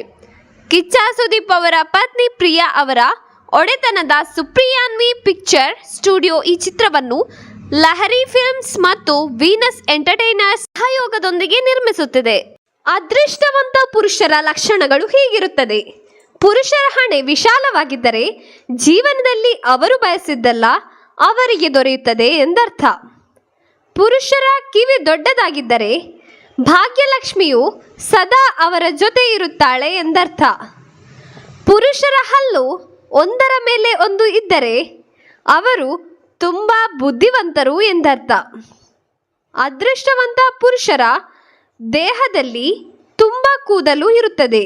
ಅಂದರೆ ಬೇರೆಯವರಿಗೆ ಹೋಲಿಸಿದರೆ ಅವರ ದೇಹದಲ್ಲಿ ಕೂದಲು ಹೆಚ್ಚಾಗಿರುತ್ತದೆ. ಪುರುಷರ ಬಲ ಹುಬ್ಬು ಮತ್ತು ಎಡಹುಬ್ಬು ಒಂದಕ್ಕೊಂದು ಜಾಯಿಂಟ್ ಆಗಿದ್ದರೆ ಅವರಷ್ಟು ಅದೃಷ್ಟಶಾಲಿಗಳು ಯಾರೂ ಇರಲು ಸಾಧ್ಯವಿಲ್ಲ. ಬಲ ಹುಬ್ಬು ಮತ್ತು ಎಡಹುಬ್ಬು ಜಾಯಿಂಟ್ ಆಗಿರುವ ಪುರುಷರಿಗೆ ಜೀವನದಲ್ಲಿ ಹಣವನ್ನು ಗಳಿಸಲು ಯಾವುದೇ ಕಷ್ಟಗಳು ಎದುರಾಗುವುದಿಲ್ಲ. ಪುರುಷರ ಕಾಲು ಬೆರಳುಗಳು ಉದ್ದ ಇದ್ದರೆ ಜೀವನದಲ್ಲಿ ಅವರು ತುಂಬ ಉತ್ತಮ ಸ್ಥಾನಕ್ಕೆ ಹಾಗೂ ಎತ್ತರದ ಸ್ಥಾನಕ್ಕೆ ತಲುಪುತ್ತಾರೆ ಎಂದರ್ಥ.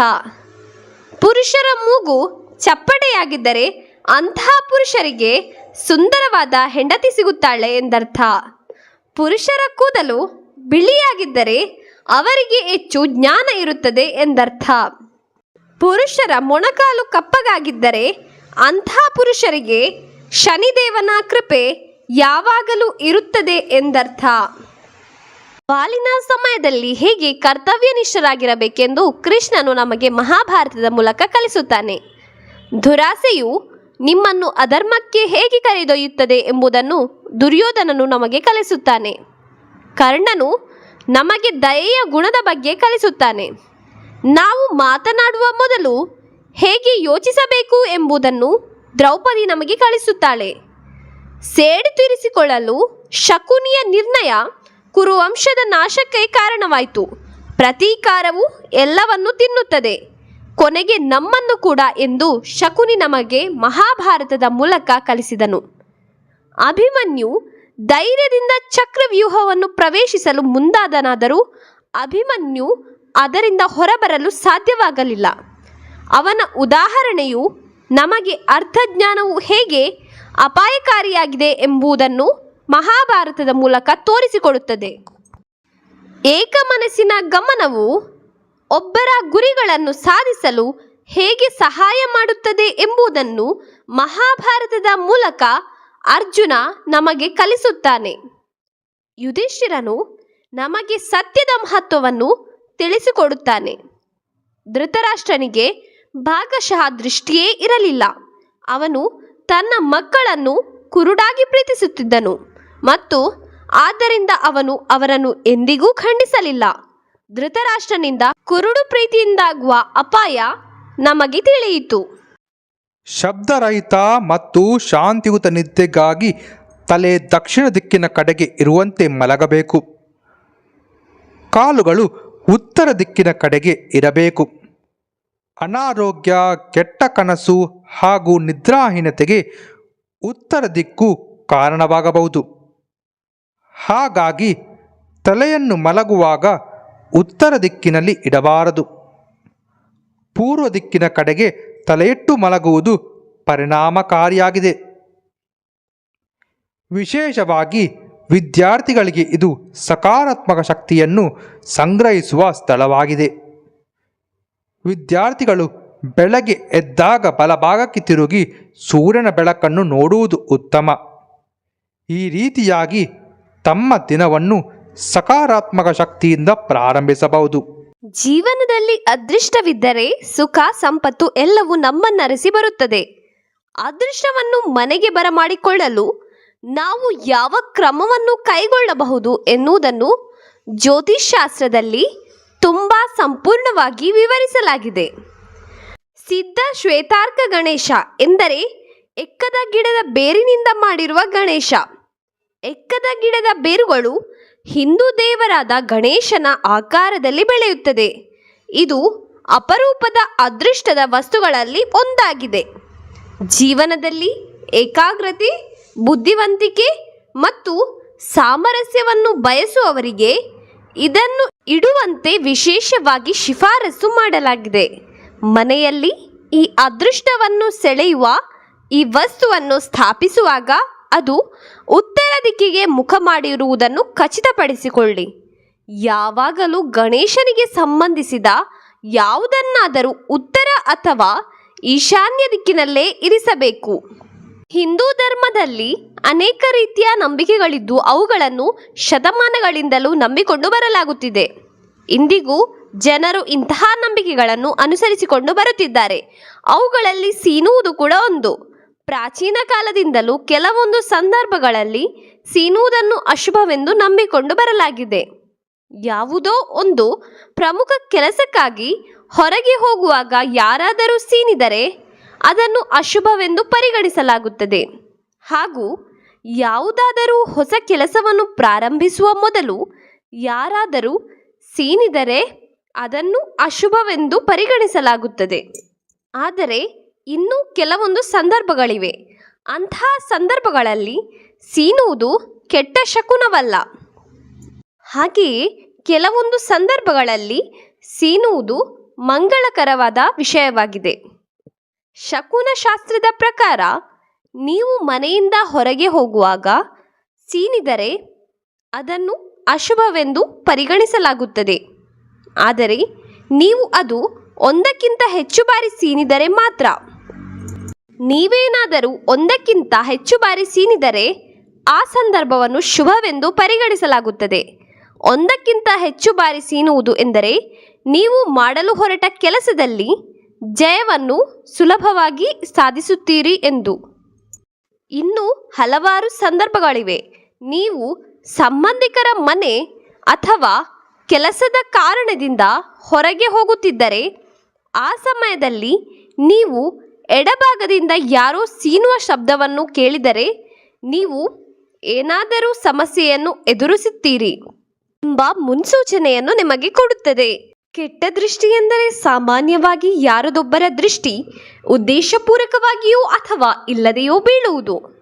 ಹಾಗೆ ಆದಾಗ ಕೆಡುಕಾದಲ್ಲಿ ಆ ಮನುಷ್ಯನ ದೃಷ್ಟಿ ಕೆಟ್ಟದೆಂದು ಪರಿಗಣಿಸಿ ಆ ಮನುಷ್ಯನು ಅಸೂಯೆಯಿಂದ ಅಥವಾ ತೀವ್ರ ಮೆಚ್ಚುಗೆಯನ್ನು ವ್ಯಕ್ತಪಡಿಸಿದ್ದಾನೆಂಬ ನಂಬಿಕೆ. ಹಾಗೆ ಆದಾಗ ನಿಮಗೆ ಅನಾರೋಗ್ಯ ಬರಬಹುದು ಅಥವಾ ನಿಜವಾಗಿಯೂ ಕೆಟ್ಟ ಘಟನೆಯು ಸಂಭವಿಸಬಹುದು. ಭಾರತದಲ್ಲಿ ನೀವು ಅನೇಕ ಮನೆಗಳ ಮೇಲೆ ನಿಂಬೆಕಾಯಿಗಳನ್ನು ಹಾಗೂ ಮೆಣಸಿನಕಾಯಿಗಳನ್ನು ಕಟ್ಟಿ ತೂಗು ಹಾಕಿರುವುದನ್ನು ನೋಡಿರಬೇಕು. ಸಾಕಷ್ಟು ಜನರು ಈ ರೀತಿ ಮನೆಯಲ್ಲಿ ಮಾಡಿಯೇ ಇರುತ್ತಾರೆ. ಸಾಮಾನ್ಯವಾಗಿ ಒಂದು ನಿಂಬೆಹಣ್ಣಿನ ಜೊತೆ 7 ಮೆಣಸಿನಕಾಯಿಗಳನ್ನು ದಾರದಿಂದ ಪೋಣಿಸಿ ಮುಂಬಾಗಿಲ ಹೊರಗೆ ನೇತು ಹಾಕಿರುತ್ತಾರೆ.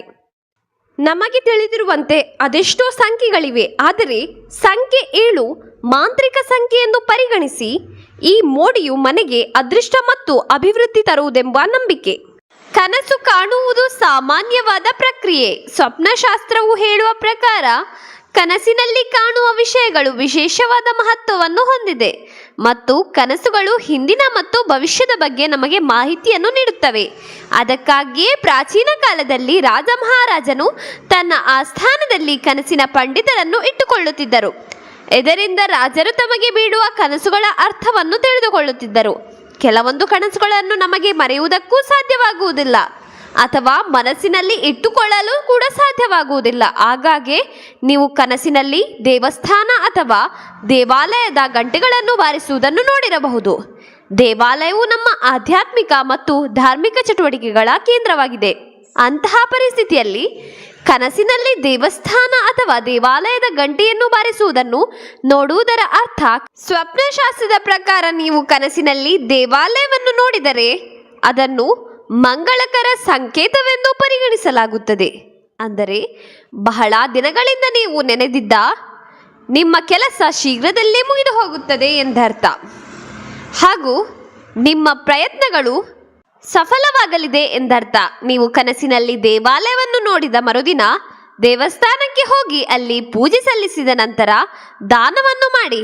ಈ ರೀತಿ ಮಾಡುವುದರಿಂದ ನಿಮ್ಮ ಇಷ್ಟಾರ್ಥಗಳೆಲ್ಲ ಈಡೇರುತ್ತದೆ. ಸ್ಪಂದನ ವಿಜಯ ರಾಘವೇಂದ್ರ ಅವರ ಜೀವನ ಚರಿತ್ರೆ ಹೀಗಿದೆ. ಸ್ಪಂದನ ಕನ್ನಡ ನಟರಾದ ವಿಜಯ ರಾಘವೇಂದ್ರ ಅವರ ಪತ್ನಿ. ಸ್ಪಂದನ ಮೂಲತಃ ದಕ್ಷಿಣ ಕನ್ನಡ ಜಿಲ್ಲೆಯ ಬೆಳ್ತಂಗಡಿಯವರು. ಇವರ ತಂದೆ BK ಶಿವರಾಮ್ ದಕ್ಷ ಪೊಲೀಸ್ ಅಧಿಕಾರಿಯಾಗಿದ್ದರು. ಸ್ಪಂದನ ಮದುವೆ ಬಳಿಕ ಬೆಂಗಳೂರಿನಲ್ಲಿಯೇ ಸೆಟಲ್ ಆಗಿದ್ದರು. ಸ್ಪಂದನ ಹಾಗೂ ವಿಜಯ ರಾಘವೇಂದ್ರ ಅವರದ್ದು ಲವ್ ಕಮ್ ಅರೇಂಜ್ಡ್ ಮ್ಯಾರೇಜ್. ಮಂಗಳೂರಿನ ಹುಡುಗಿಯನ್ನೇ ಮದುವೆಯಾಗಬೇಕೆಂದು ಬಯಸಿದ್ದ ವಿಜಯ ರಾಘವೇಂದ್ರ ಅವರು ತಮ್ಮ ಇಚ್ಛೆಯಂತೆ ಮಂಗಳೂರಿನ ಹುಡುಗಿಯನ್ನೇ ಮದುವೆಯಾದರು. ವಿಜಯ ರಾಘವೇಂದ್ರ ಅವರು 2004ರಲ್ಲಿ ಬೆಂಗಳೂರಿನ ಮಲ್ಲೇಶ್ವರಂ ಕಾಫಿ ಡೇಯೊಂದರಲ್ಲಿ ಸ್ಪಂದನ ಅವರನ್ನು ನೋಡಿದ್ದರು. ಈ ವೇಳೆ ಸಂಗೀತದ ವಿಚಾರವಾಗಿ ಇವರಿಬ್ಬರ ನಡುವೆ ಕ್ಲಾಶ್ ಆಗಿತ್ತು. ನಂತರ 2007ರಲ್ಲಿ ಶೇಷಾದ್ರಿಪುರಂ ಕಾಫಿ ಡೇಯಲ್ಲಿ 2ನೇ ಬಾರಿ ಭೇಟಿಯಾಗಿ ವಿಜಯ ರಾಘವೇಂದ್ರ ಸ್ಪಂದನ ಅವರನ್ನು ಭೇಟಿಯಾಗಿದ್ದರು. ಈ ವೇಳೆ ನನ್ನನ್ನು ಮದುವೆ ಆಗ್ತೀಯಾ ಅಂತ ಕೇಳಿದ್ದರಂತೆ. ಸ್ಪಂದನ ಕೂಡ ವಿಜಯ್ ಅವರ ಪ್ರೀತಿಯನ್ನು ಒಪ್ಪಿಕೊಂಡಿದ್ದರು. ನಂತರ ತಂದೆ ತಾಯಿಯ ಬಳಿ ಈ ಬಗ್ಗೆ ಹೇಳಿದ್ದರಂತೆ. ಬಳಿಕ ಕುಟುಂಬಸ್ಥರ ಒಪ್ಪಿಗೆಯ ಮೇರೆಗೆ 2007 ಆಗಸ್ಟ್ 26 ಸ್ಪಂದನ ಹಾಗೂ ವಿಜಯ್ ರಾಘವೇಂದ್ರ ಅವರು ಸಪ್ತಪದಿ ತುಳಿದಿದ್ದರು. ಮದುವೆಯ ಬಳಿಕ ಈ ಜೋಡಿಯು ಪ್ರೇಮಿಗಳಂತೆಯೇ ಇದ್ದರು. ಈ ದಂಪತಿಗೆ ಶೌರ್ಯ ಎಂಬ 14 ವರ್ಷದ ಒಬ್ಬ ಮಗನಿದ್ದಾನೆ. 2023 ಆಗಸ್ಟ್ 6 ಬ್ಯಾಂಕಾಕ್ನಲ್ಲಿ ಹೃದಯಾಘಾತದಿಂದ ಸ್ಪಂದನ ಅವರು ನಿಧನರಾಗಿದ್ದಾರೆ. ಜಾಸ್ತಿ ವರ್ಷ ಬದುಕಬೇಕಾ? ಇಲ್ಲಿವೆ ಆರೋಗ್ಯಯುತ ಜೀವನಕ್ಕಾಗಿ ಟಿಪ್ಸ್. ಕಷ್ಟಪಟ್ಟು ಕೆಲಸ ಮಾಡಬೇಕು. ಕಷ್ಟಪಡದೆ ಸುಲಭವಾಗಿ ಯಾವುದೂ ಸಿಗುವುದಿಲ್ಲ. ಹೀಗಾಗಿ ಜೀವನದಲ್ಲಿ ಯಶಸ್ಸನ್ನು ಕಾಣಲು ಕಷ್ಟಪಟ್ಟು ಕೆಲಸ ಮಾಡುವುದು ತುಂಬಾ ಮುಖ್ಯವಾಗಿದೆ. ನೀವು ಜೀವನದಲ್ಲಿ ವಿಭಿನ್ನವಾದುದನ್ನು ಸಾಧಿಸಬೇಕಾದರೆ ಕಷ್ಟಪಟ್ಟು ಕೆಲಸ ಮಾಡಲೇಬೇಕು. ನಿರಂತರವಾಗಿ ಕಷ್ಟಪಡುತ್ತಿರುವುದು ಕೊನೆಗೆ ಉತ್ತಮ ಫಲಿತಾಂಶವನ್ನೇ ಕೊಡುತ್ತದೆ. ಇದಕ್ಕೆ ಜೀವನದಲ್ಲಿ ಮೋಜು ಮಸ್ತಿಯನ್ನು ಕಡಿಮೆ ಮಾಡುವುದು ತುಂಬಾ ಮುಖ್ಯ. ಸಂಪೂರ್ಣವಾಗಿ ಸಾಧನೆಯತ್ತ ಮನಸ್ಸನ್ನು ಕೇಂದ್ರೀಕರಿಸಿಕೊಳ್ಳಬೇಕು. ಆದರೆ ಎಲ್ಲರೂ ಇದನ್ನು ತಡವಾಗಿ ಅರಿತುಕೊಳ್ಳುತ್ತಾರೆ. ಗುಡ್ ಲಕ್ ಅಥವಾ ಅದೃಷ್ಟದಿಂದಲೇ ನಮಗೆಲ್ಲವೂ ದೊರಕುತ್ತದೆ ಎಂದು ಭಾವಿಸುತ್ತಾರೆ. ಆದರೆ ಯಶಸ್ಸು ಸಿಗಲು ಕಷ್ಟಪಟ್ಟು ಕೆಲಸ ಮಾಡುವುದು ಅತಿ ಮುಖ್ಯವಾಗಿದೆ. ಭಯವನ್ನು ಹೋಗಲಾಡಿಸಿ. ಭಯವಿದ್ದಾಗ ಏನನ್ನಾದರೂ ಸಾಧಿಸುವುದು ಕಷ್ಟವಾಗುತ್ತದೆ. ಹೀಗಾಗಿ ಮನಸ್ಸಿನಲ್ಲಿ ಹುದುಗಿರುವ ಭಯವನ್ನು ಹೋಗಲಾಡಿಸಿಕೊಳ್ಳುವುದು ತುಂಬಾ ಮುಖ್ಯ. ಯಾವುದಾದರ ಬಗ್ಗೆಯಾದರೂ ಭಯವಿದ್ದಾಗ ನಾವದನ್ನು ದ್ವೇಷಿಸಲು ಪ್ರಾರಂಭಿಸುತ್ತೇವೆ. ನಂತರ ಹತಾಶೆ, ಕೋಪ, ಅಸಮಾಧಾನ ಇತ್ಯಾದಿಗಳು ಬರುತ್ತದೆ. ಈ ರೀತಿಯ ವರ್ತನೆಯಿಂದ ಏನನ್ನೂ ಸಾಧಿಸುವಂತಾಗುವುದಿಲ್ಲ. ಮನಸ್ಸಿನಲ್ಲಿರುವ ಭಯವನ್ನು ಹೋಗಲಾಡಿಸುವುದೇ ನಿಮ್ಮ ಮೊದಲ ಪ್ರಯತ್ನವಾಗಿರಲಿ. ಭಯವಿದ್ದಾಗ ನಾವು ಜೀವನದಲ್ಲಿ ಸಣ್ಣ ಹೆಜ್ಜೆಯನ್ನಿಡಲು ಹಿಂಜರಿಯುತ್ತೇವೆ. ಭಯವೇ ನಿಮ್ಮ ಜೀವನವನ್ನು ಸೀಮಿತಗೊಳಿಸಿದೆ ಎಂದು ನಿಮಗೆ ತಡವಾಗಿ ಅರಿವಾಗುತ್ತದೆ ಮತ್ತು ಆ ದಿನ ನೀವಂದುಕೊಳ್ಳುತ್ತೀರಿ, ಆ ದಿನ ಭಯಪಡದಿದ್ದರೆ ಇಂದೇನೂ ಆಗಿರುತ್ತಿದ್ದೆವೋ ಎಂದು ಎಲ್ಲರೂ ಅಂದುಕೊಳ್ಳುತ್ತಾರೆ. ನಮಗೆಲ್ಲ ತಿಳಿದಿರುವಂತೆ ಮಾವಿನ ಹಣ್ಣಿನ ಜ್ಯೂಸ್ ಬೇರೆ ಬೇರೆ ಹೆಸರುಗಳಲ್ಲಿ ನಮಗೆ ಸಿಗುತ್ತಿದೆ. ಫ್ರೂಟಿ, ಮಾಜಾ, ಸ್ಲೈಸ್, ಟ್ರಾಪಿಕಾನಾ ಇವೆಲ್ಲ ಮಾವಿನ ಹಣ್ಣಿನ ಜ್ಯೂಸ್. ಇಂತಹ 3/4 ಲೀಟರ್ ಮಾವಿನ ಹಣ್ಣಿನ ಜ್ಯೂಸ್ನಲ್ಲಿ 21 ಚಮಚ ಸಕ್ಕರೆಯನ್ನು ಸೇರಿಸಿರುತ್ತಾರೆ. 2 ಲೀಟರ್ ಕೊಕೋ ಕೋಲಾದಲ್ಲಿ ಒಟ್ಟು 58 ಚಮಚಗಳಷ್ಟು ಸಕ್ಕರೆಯನ್ನು ಹಾಕಿರುತ್ತಾರೆ. ಚಿಕ್ಕವರಿಂದ ಹಿಡಿದು ದೊಡ್ಡವರ ತನಕ ಬಿಸ್ಕೆಟ್ ಎಂದರೆ ಎಲ್ಲರಿಗೂ ಇಷ್ಟವಾಗುತ್ತದೆ. ಆದರೆ ಬಿಸ್ಕೆಟ್ನಲ್ಲಿ ಏನಿದೆ ಎಂದರೆ 98% ಬಿಸ್ಕೆಟ್ಗಳನ್ನು ಮೈದಾದಿಂದಲೇ ತಯಾರಿಸಲಾಗುತ್ತದೆ. ಪ್ಯಾಕೆಟ್ನ ಎದುರುಗಡೆ ಗೋಧಿಯ ಫೋಟೋ ಹಾಕಿರುತ್ತಾರೆ, ಆದರೆ ಅದರಲ್ಲಿರುವುದು ಮೈದಾ. ಇದು ನಮ್ಮ ಆರೋಗ್ಯಕ್ಕೆ ಹಾನಿಕಾರಕವಾಗಿದೆ. ಈ ರೀತಿಯ ಆಹಾರ ಪದ್ಧತಿಯಿಂದಲೇ ನಮ್ಮ ದೇಶವು ಸಕ್ಕರೆ ಕಾಯಿಲೆಯನ್ನು ಹೊಂದಿರುವ ಜನರನ್ನು ಹೆಚ್ಚು ಹೊಂದಿದೆ ಹಾಗೂ ಹೆಚ್ಚು ಸಕ್ಕರೆ ಕಾಯಿಲೆಯ ಪಟ್ಟಿಯಲ್ಲಿ ಪ್ರಪಂಚದಲ್ಲೇ 2ನೇ ಸ್ಥಾನವು ಭಾರತಕ್ಕಿದೆ. ನಿಮ್ಮ ಆತ್ಮವಿಶ್ವಾಸವನ್ನು ಹೆಚ್ಚಿಸಲು ಕೆಲವು ಮಾರ್ಗಗಳಿವೆ. ಸ್ಕೂಲ್, ಕಾಲೇಜ್, ಮೀಟಿಂಗ್ ಹಾಲ್ ಎಲ್ಲೇ ಆದರೂ ಸರಿ, ನೀವು ಮುಂದಿನ ಸೀಟ್ನಲ್ಲೇ ಕುಳಿತುಕೊಳ್ಳಿ. ಯಾವಾಗಲೂ ಹಿಂದಿನ ಸೀಟ್ನಲ್ಲಿ ಕೂರುವುದರಿಂದ ನಿಮ್ಮ ಆತ್ಮವಿಶ್ವಾಸಕ್ಕೆ ಏಟು ಬೀಳುತ್ತದೆ. ಮಾತನಾಡುವ ವೇಳೆ ಎದುರು ವ್ಯಕ್ತಿಯ ಕಣ್ಣುಗಳನ್ನು ನೋಡಿ ಮಾತನಾಡಿ. ಕಣ್ಣೊಳಗೆ ನೇರವಾಗಿ ನೋಡಿ ಮಾತನಾಡುವುದರಿಂದ ನೀವು ಎದುರು ವ್ಯಕ್ತಿಯನ್ನು ಕುರಿತು ಒಂದು ಅಂದಾಜಿಗೆ ಬರಬಹುದು. ಪಾರ್ಶ್ವನೋಟವನ್ನು ಬೀರುತ್ತಾ ಕಣ್ಣು ತಪ್ಪಿಸಿ ಮಾತನಾಡುವುದು ನಿಮ್ಮ ಗಿಲ್ಟಿ ಫೀಲಿಂಗ್ ಅನ್ನು ಸೂಚಿಸುತ್ತದೆ. ಎದುರು ವ್ಯಕ್ತಿಗಿಂತ ನಿಮ್ಮನ್ನು ನೀವು ಕಡಿಮೆ ಅಂದಾಜು ಮಾಡಿಕೊಳ್ಳುವಂತಾಗುತ್ತದೆ. ನಿಮ್ಮ ಆತ್ಮವಿಶ್ವಾಸವು ಬೆಳೆಯಬೇಕಾದರೆ ನೇರವಾಗಿ ಎದುರು ವ್ಯಕ್ತಿಯ ಕಣ್ಣೊಳಗೆ ನೋಡುತ್ತಾ ಮಾತನಾಡಿ. ವೇಗವಾಗಿ ನಡೆಯುವುದನ್ನು ಅಭ್ಯಾಸ ಮಾಡಿಕೊಳ್ಳಿ. ನೆಟ್ಟಗೆ ವೇಗವಾಗಿ ನಡೆಯಿರಿ. ನಡಿಗೆಯಿಂದ ಮನುಷ್ಯನ ಮನಸ್ಥಿತಿಯನ್ನು ಅಂದಾಜು ಮಾಡಬಹುದು. ಬಾಗಿ ಹೋಗದೆ ನೆಟ್ಟಗೆ ವೇಗವಾಗಿ ನಡೆಯುವ ವ್ಯಕ್ತಿ ಇತರರಿಗಿಂತ ಹೆಚ್ಚು ಆತ್ಮವಿಶ್ವಾಸವನ್ನು ಹೊಂದಿರುತ್ತಾರೆ ಎಂದು ಮನೋಶಾಸ್ತ್ರಜ್ಞರು ಹೇಳುತ್ತಾರೆ. ಅದಕ್ಕೆ ಇನ್ನು ಮೇಲಾದರೂ ಉಸ್ಸಪ್ಪ ಎನ್ನುತ್ತಾ ನಡೆಯದೆ ಧೈರ್ಯವಾಗಿ ಆತ್ಮವಿಶ್ವಾಸದಿಂದ ನಡೆಯುವುದನ್ನು ಕಲಿಯಿರಿ. ಯಾವುದೇ ಮೀಟಿಂಗ್ಗಳು, ಸಮಾವೇಶಗಳು, ಫಂಕ್ಷನ್ಗಳಿಗೆ ಹೋದಾಗ ಮೌನವಾಗಿ ಕುಳಿತಿರದೆ 4 ಜನರ ಜೊತೆ ಕಲಿತು ಮಾತನಾಡುವುದನ್ನು, ನಿಮ್ಮ ಅಭಿಪ್ರಾಯವನ್ನು ಹೇಳುವುದನ್ನು, ಇತರರ ಅಭಿಪ್ರಾಯವನ್ನು ತಿಳಿಯುವುದು ಮಾಡುತ್ತಿದ್ದರೆ ನಿಮ್ಮ ಆತ್ಮವಿಶ್ವಾಸ ತಪ್ಪದೆ ಹೆಚ್ಚಾಗುತ್ತದೆ. ನಗುವುದನ್ನು ಕಲಿಯಿರಿ. ಮೂತಿ ಬಿಗಿದುಕೊಂಡು ಕೂರುವುದು ಮೇಧಾವಿತನವಲ್ಲ. ಅದಕ್ಕೆ ಎಷ್ಟು ಮಾತ್ರ ಅವಕಾಶ ಸಿಕ್ಕಿದರೂ ಇತರರನ್ನು ನಗುತ್ತಾ ಆಹ್ವಾನಿಸಿ, ನಗುತ್ತಾ ಮಾತನಾಡಿ. ನಗೆ ಎನ್ನುವುದು ಕೃತಕವಾಗಿರದೆ ಪ್ರಾಮಾಣಿಕವಾಗಿ ಆಹ್ಲಾದಕರವಾಗಿದ್ದರೆ ಜನ ನಿಮ್ಮ ಸುತ್ತ ಸೇರುತ್ತಾರೆ.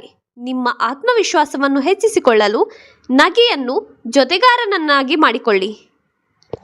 ಭಯ ಎನ್ನುವುದು ಒಂದು ವೈರಸ್ ಆಗಿದೆ. ತಕ್ಷಣವೇ ಆ ವೈರಸ್ ಅನ್ನು ಆತ್ಮವಿಶ್ವಾಸವೆನ್ನುವ ಇಂಜೆಕ್ಷನ್ ಕೊಟ್ಟು ನಿರ್ಮೂಲನೆ ಮಾಡಬೇಕು. ನಿಮ್ಮಲ್ಲಿ ದೃಢ ಸಂಕಲ್ಪ, ಆತ್ಮವಿಶ್ವಾಸಗಳು ತುಂಬಿ ತುಳುಕುತ್ತಿದ್ದರೆ ಸಕ್ಸಸ್ ಆಗದಂತೆ ಯಾರು ಅಡ್ಡಿ ಮಾಡಲಾರರು. ಅದೃಷ್ಟವಂತ ಹೆಣ್ಣು ಮಕ್ಕಳ ಗುಣಲಕ್ಷಣಗಳು ಹೀಗಿವೆ. ಹೆಣ್ಣು ಮಕ್ಕಳ ಪಾದವು ಪೂರ್ತಿಯಾಗಿ ಭೂಮಿಗೆ ತಾಗುತ್ತಿದ್ದರೆ ಅಂತಹ ಮಹಿಳೆಯರು ತುಂಬ ಅದೃಷ್ಟವಂತರಾಗಿರುತ್ತಾರೆ. ಹೆಣ್ಣು ಮಕ್ಕಳ ಕಣ್ಣಿನ ಹುಬ್ಬು ಕಪ್ಪಾಗಿ ಅಗಲವಾಗಿದ್ದರೆ ಅಂತಹ ಹೆಣ್ಣು ಮಕ್ಕಳಿಂದ ಗಂಡನಿಗೆ ಒಳ್ಳೆಯ ಹೆಸರು ಬರುತ್ತದೆ. ಹೆಣ್ಣು ಮಕ್ಕಳ ಕೈಯ ಬೆರಳುಗಳಲ್ಲಿ ಶಂಕ ಹೆಚ್ಚಾಗಿದ್ದರೆ ಅಂತಹ ಹೆಣ್ಣು ಮಕ್ಕಳಿಂದ ತಾಯಿ ಮನೆಗೆ ಹಾಗೂ ಗಂಡನ ಮನೆಗೂ ಒಳ್ಳೆಯ ಹೆಸರು ಬರುತ್ತದೆ. ಈ 3 ಗಿಡಗಳನ್ನು ನಿಮ್ಮ ಮನೆಯ ಅಂಗಳದಲ್ಲಿ ಅಥವಾ ಮುಂಭಾಗದಲ್ಲಿ ನೆಟ್ಟು ಪ್ರತಿನಿತ್ಯವೂ ನೀರು ಹಾಕುವುದರಿಂದ ನಿಮ್ಮ ಮನೆಗೆ ಯಾವುದೇ ರೀತಿಯ ಮಾಟಮಂತ್ರವು ತಗಲುವುದಿಲ್ಲ ಹಾಗೂ ಅಷ್ಟೈಶ್ವರ್ಯ ನಿಮ್ಮದಾಗುತ್ತದೆ. ಮೊದಲನೆಯದಾಗಿ ತುಳಸಿ. ತುಳಸಿ ಎಂದರೆ ಲಕ್ಷ್ಮಿಯ ಸ್ವರೂಪ. ತುಳಸಿಯನ್ನು ನೆಟ್ಟು ಪ್ರತಿನಿತ್ಯವೂ ನೀರು ಹಾಕುವುದರಿಂದ ಲಕ್ಷ್ಮಿಯ ಅನುಗ್ರಹವು ನಮ್ಮ ಮೇಲೆ ಇರುತ್ತದೆ. ಎರಡನೆಯದಾಗಿ ಬಿಲ್ವಪತ್ರೆ. ಬಿಲ್ವಪತ್ರೆ ಶಿವನಿಗೆ ಇಷ್ಟವಾದ ಎಲೆಯಾಗಿದೆ. ಬೆಳಗ್ಗೆ ಎದ್ದು ಬಿಲ್ವಪತ್ರೆ ಗಿಡವನ್ನು ನೋಡುವುದರಿಂದ ಲಕ್ಷ್ಮಿಯ ಕೃಪೆ ನಮ್ಮ ಮೇಲೆ ಇರುತ್ತದೆ ಹಾಗೂ ಬಿಲ್ವಪತ್ರೆ ಗಿಡವನ್ನು ಮುಟ್ಟಿ ನಮಸ್ಕರಿಸಿದರೆ ನಮ್ಮ ಎಲ್ಲ ಪಾಪಗಳು ನಾಶವಾಗುತ್ತದೆ. ಮೂರನೆಯದಾಗಿ ಅಲೋವೆರಾ ಅಥವಾ ಲೋಳೆಸರ. ಈ ಗಿಡ ಮನೆಯ ಮುಂಭಾಗದಲ್ಲಿ ಅಥವಾ ಮನೆಯ ಅಂಗಳದಲ್ಲಿ ನೆಡುವುದರಿಂದ ನಮ್ಮ ಮೇಲೆ ಅಥವಾ ನಮ್ಮ ಮನೆಯ ಮೇಲೆ ಯಾವುದೇ ಮಾಟಮಂತ್ರದ ಪ್ರಯೋಗವು ತಗಲುವುದಿಲ್ಲ. ಒಂದು ಲೋಳೆಸರ ತುಂಡನ್ನು ತೆಗೆದುಕೊಂಡು ಅದಕ್ಕೆ ಅರಶಿನ ಹಾಗೂ ಕುಂಕುಮವನ್ನು ಬೆರೆಸಿ ಪೂಜೆಯ ಕೋಣೆಯಲ್ಲಿ ಇಟ್ಟು ಅದಕ್ಕೆ ನಮಸ್ಕರಿಸಿದ ನಂತರ ಮನೆಯ ಒಂದು ಮೂಲೆಯ ಮೇಲೆ ಕಟ್ಟಿ ಇಡಬೇಕು. ಸ್ವಲ್ಪ ದಿನದಲ್ಲೇ ಅದು ಕಪ್ಪು ಬಣ್ಣಕ್ಕೆ ತಿರುಗಿದರೆ ಆ ಮನೆಯಲ್ಲಿ ನಕಾರಾತ್ಮಕ ಶಕ್ತಿ ಇದೆ ಎಂದು ಅರ್ಥ. ನಂತರ ಕಪ್ಪಾದ ಲೋಳೆಸರದ ತುಂಡನ್ನು ಮನೆಯ ತೆಂಗಿನ ಮರದ ಬುಡಕ್ಕೆ ಎಸೆಯಬೇಕು. ಆಯುರ್ವೇದದಲ್ಲಿ ಅರಶಿನಕ್ಕೆ ಮಹತ್ವದ ಸ್ಥಾನವಿದೆ. ಅರಶಿನವು ನಂಜು ನಿರೋಧಕ ಮತ್ತು ಪ್ರತಿಜೀವಿಕ ಗುಣಗಳನ್ನು ಹೊಂದಿದೆ. ಆಯುರ್ವೇದದಲ್ಲಿ ಅರಶಿನವು ರಕ್ತ ಶುದ್ಧೀಕರಣದಲ್ಲಿ ಮುಖ್ಯವಾದುದು ಎಂದು ಹೇಳಲಾಗುತ್ತದೆ. ಅಡುಗೆ ಮನೆಯಲ್ಲಿ ಸದಾಕಾಲ ಲಭ್ಯವಿರುವ ಸರ್ವ ರೋಗಗಳಿಗೂ ಮದ್ದು ಎಂದು ಕರೆಸಿಕೊಳ್ಳುವ ಅರಶಿನವು ಆರೋಗ್ಯ ಸೇರಿದಂತೆ ಸೌಂದರ್ಯದ ವಿಷಯದಲ್ಲೂ ಅಗ್ರಸ್ಥಾನವನ್ನು ಕಾಯ್ದುಕೊಂಡಿದೆ. ಇದನ್ನು ತಿನ್ನುವ ಮೂಲಕ ರಕ್ತದಲ್ಲಿ ಕಂಡುಬರುವ ವಿಷಕಾರಿ ವಸ್ತುಗಳನ್ನು ಹೊರಹಾಕಬಹುದು ಮತ್ತು ರಕ್ತ ಪರಿಚಲನೆ ಸುಗಮವಾಗುತ್ತದೆ. ಹಾಲಿನೊಂದಿಗೆ ಅರಶಿನವನ್ನು ಮಿಶ್ರಣ ಮಾಡಿ ಕುಡಿದರೆ ಮೂಳೆಗಳನ್ನು ಬಲಪಡಿಸಬಹುದು. ಹೊಟ್ಟೆಯ ಸಮಸ್ಯೆಗಳಿಗೆ ಚಿಕಿತ್ಸೆಯನ್ನು ನೀಡಲು ಅರಶಿನವನ್ನು ಹೆಚ್ಚಾಗಿ ಮನೆಮದ್ದುಗಳಿಗೆ ಬಳಸಲಾಗುತ್ತದೆ. ಕ್ಯಾನ್ಸರ್ ಎನ್ನುವುದು ಪ್ರತಿ ವರ್ಷ ಸಾವಿರಾರು ಜೀವಗಳನ್ನು ಬಲಿ ತೆಗೆದುಕೊಳ್ಳುವ ಕಾಯಿಲೆಯಾಗಿದೆ. ಈ ಮಾರಕ ರೋಗದಿಂದ ದೂರವಿರಲು ಅರಶಿನ ಸೇವನೆ ಕೂಡ ಬಹಳ ಮುಖ್ಯ. ವಾಸ್ತವವಾಗಿ ಅರಶಿನದಲ್ಲಿ ಕ್ಯಾನ್ಸರ್ ವಿರೋಧಿ ಚಟುವಟಿಕೆ ಕಂಡುಬರುತ್ತದೆ. ಇದು ಕ್ಯಾನ್ಸರ್ ತಡೆಗಟ್ಟುವಲ್ಲಿ ಬಹಳ ಸಹಕಾರಿಯಾಗಿದೆ. ಆದ್ದರಿಂದ ನಾವು ಕೆಲವು ಆಹಾರ ಪದಾರ್ಥಗಳ ಮೂಲಕ ನಮ್ಮ ಆಹಾರದಲ್ಲಿ ಅರಶಿನವನ್ನು ಸೇವಿಸುವುದು ಬಹಳ ಮುಖ್ಯವಾಗಿದೆ. ಕುಂಕುಮ ಹೆಣ್ಣಿಗೊಂದು ಸಂಭ್ರಮ. ಇದು ಹೆಣ್ಣಿನ ಶ್ರೇಷ್ಠತೆಯ ಸಂಕೇತವಾಗಿದೆ. ಹೆಣ್ಣಿನ ವೈವಾಹಿಕ ಸಂಬಂಧದ ಹೆಗ್ಗುರುತು ಇದಾಗಿದೆ. ಸಿಂಧೂರಂ ಸೌಂದರ್ಯ ಸಾಧನಂ ಎಂಬ ಮಾತಿದೆ. ಹಣೆಯ ಮೇಲೆ ನಗು ನಗುತ್ತಿರುವ ಕುಂಕುಮದಿಂದ ಮೊಗವು ಆಕರ್ಷಕವಾಗಿರುವುದು. ಭಾರತೀಯ ಪರಂಪರೆ ಸಂಸ್ಕೃತಿಗಳಲ್ಲಿ ಕುಂಕುಮಕ್ಕೆ ಮಹತ್ವದ ಬೆಲೆ ಇದೆ. ಕುಂಕುಮ ಅಂದ ತಕ್ಷಣ ನೆನಪಿಗೆ ಬರುವುದು ಕೆಂಪು ಬಣ್ಣ. ಇದು ರಕ್ತದ ಸಂಕೇತವಾಗಿದೆ. ರಕ್ತವು ನಮ್ಮ ಜೀವನದಲ್ಲಿ ಅತಿ ಅವಶ್ಯಕ ಹಾಗೂ ಅತ್ಯಮೂಲ್ಯ. ನಮ್ಮ ಸಂಸ್ಕೃತಿಯಲ್ಲಿ ಪ್ರತಿಯೊಂದಕ್ಕೂ ಕಾರಣ ಇದೆ. ಹಣೆಗೆ ಕುಂಕುಮ ಹಚ್ಚುವುದು, ಗಂಡಸರು ತಿಲಕ ಇಡುವುದು ಸಂಪ್ರದಾಯ ಮಾತ್ರವಲ್ಲ, ಕೆಲವು ಲಾಭಗಳನ್ನು ಕೂಡ ಹೊಂದಿದೆ. ಅದೊಂದು ನಮ್ಮ ಪೂರ್ವಿಕರ ವಿಜ್ಞಾನವೂ ಕೂಡ ಹೌದು. ಕುಂಕುಮವನ್ನು ಹಣೆಯ ಮಧ್ಯದಲ್ಲಿ ಇಡುತ್ತಾರೆ. ಇದು ಬುದ್ಧಿಶಕ್ತಿ, ವಿವೇಕದ ಅರ್ಥವನ್ನು ಹೇಳುತ್ತದೆ. ದೇಹದ ಒಳಗಿರುವ ಮೂರನೆಯ ಕಣ್ಣು ಕೂಡ ಇದೇ ಭಾಗದಲ್ಲಿ ಸ್ಥಿತವಾಗಿದೆ. ಮೂರನೆಯ ಕಣ್ಣು ಇಂದ್ರಿಯವಲ್ಲ, ಬದಲಾಗಿ ಇಂದ್ರಿಯಾತೀತ. ಈ ಭಾಗದಿಂದಲೇ ಜೀವಾತ್ಮದ ರಹದಾರಿ ಪರಮಾತ್ಮನತ್ತ ಸಾಗುವ ಪ್ರಕ್ರಿಯೆ ಆರಂಭವಾಗುತ್ತದೆ. ಆದ್ದರಿಂದಲೇ ಅಲ್ಲಿರುವ ಕುಂಕುಮ ಕೈ ಅಷ್ಟೊಂದು ಪಾವಿತ್ರ್ಯ, ಕುಂಕುಮ ಮಂಗಳಕರವೂ ಹೌದು. ಇವರ ಪ್ರಸಾದವನ್ನು ಹೆಣ್ಣು ಮಕ್ಕಳು ಮುಟ್ಟಾದ 3 ದಿನದವರೆಗೆ ಹಚ್ಚಬಾರದು. ಆದರೆ ಈ ತಿಲಕವನ್ನು ಯಾರೂ ಕೂಡ ಹಚ್ಚಬಹುದು.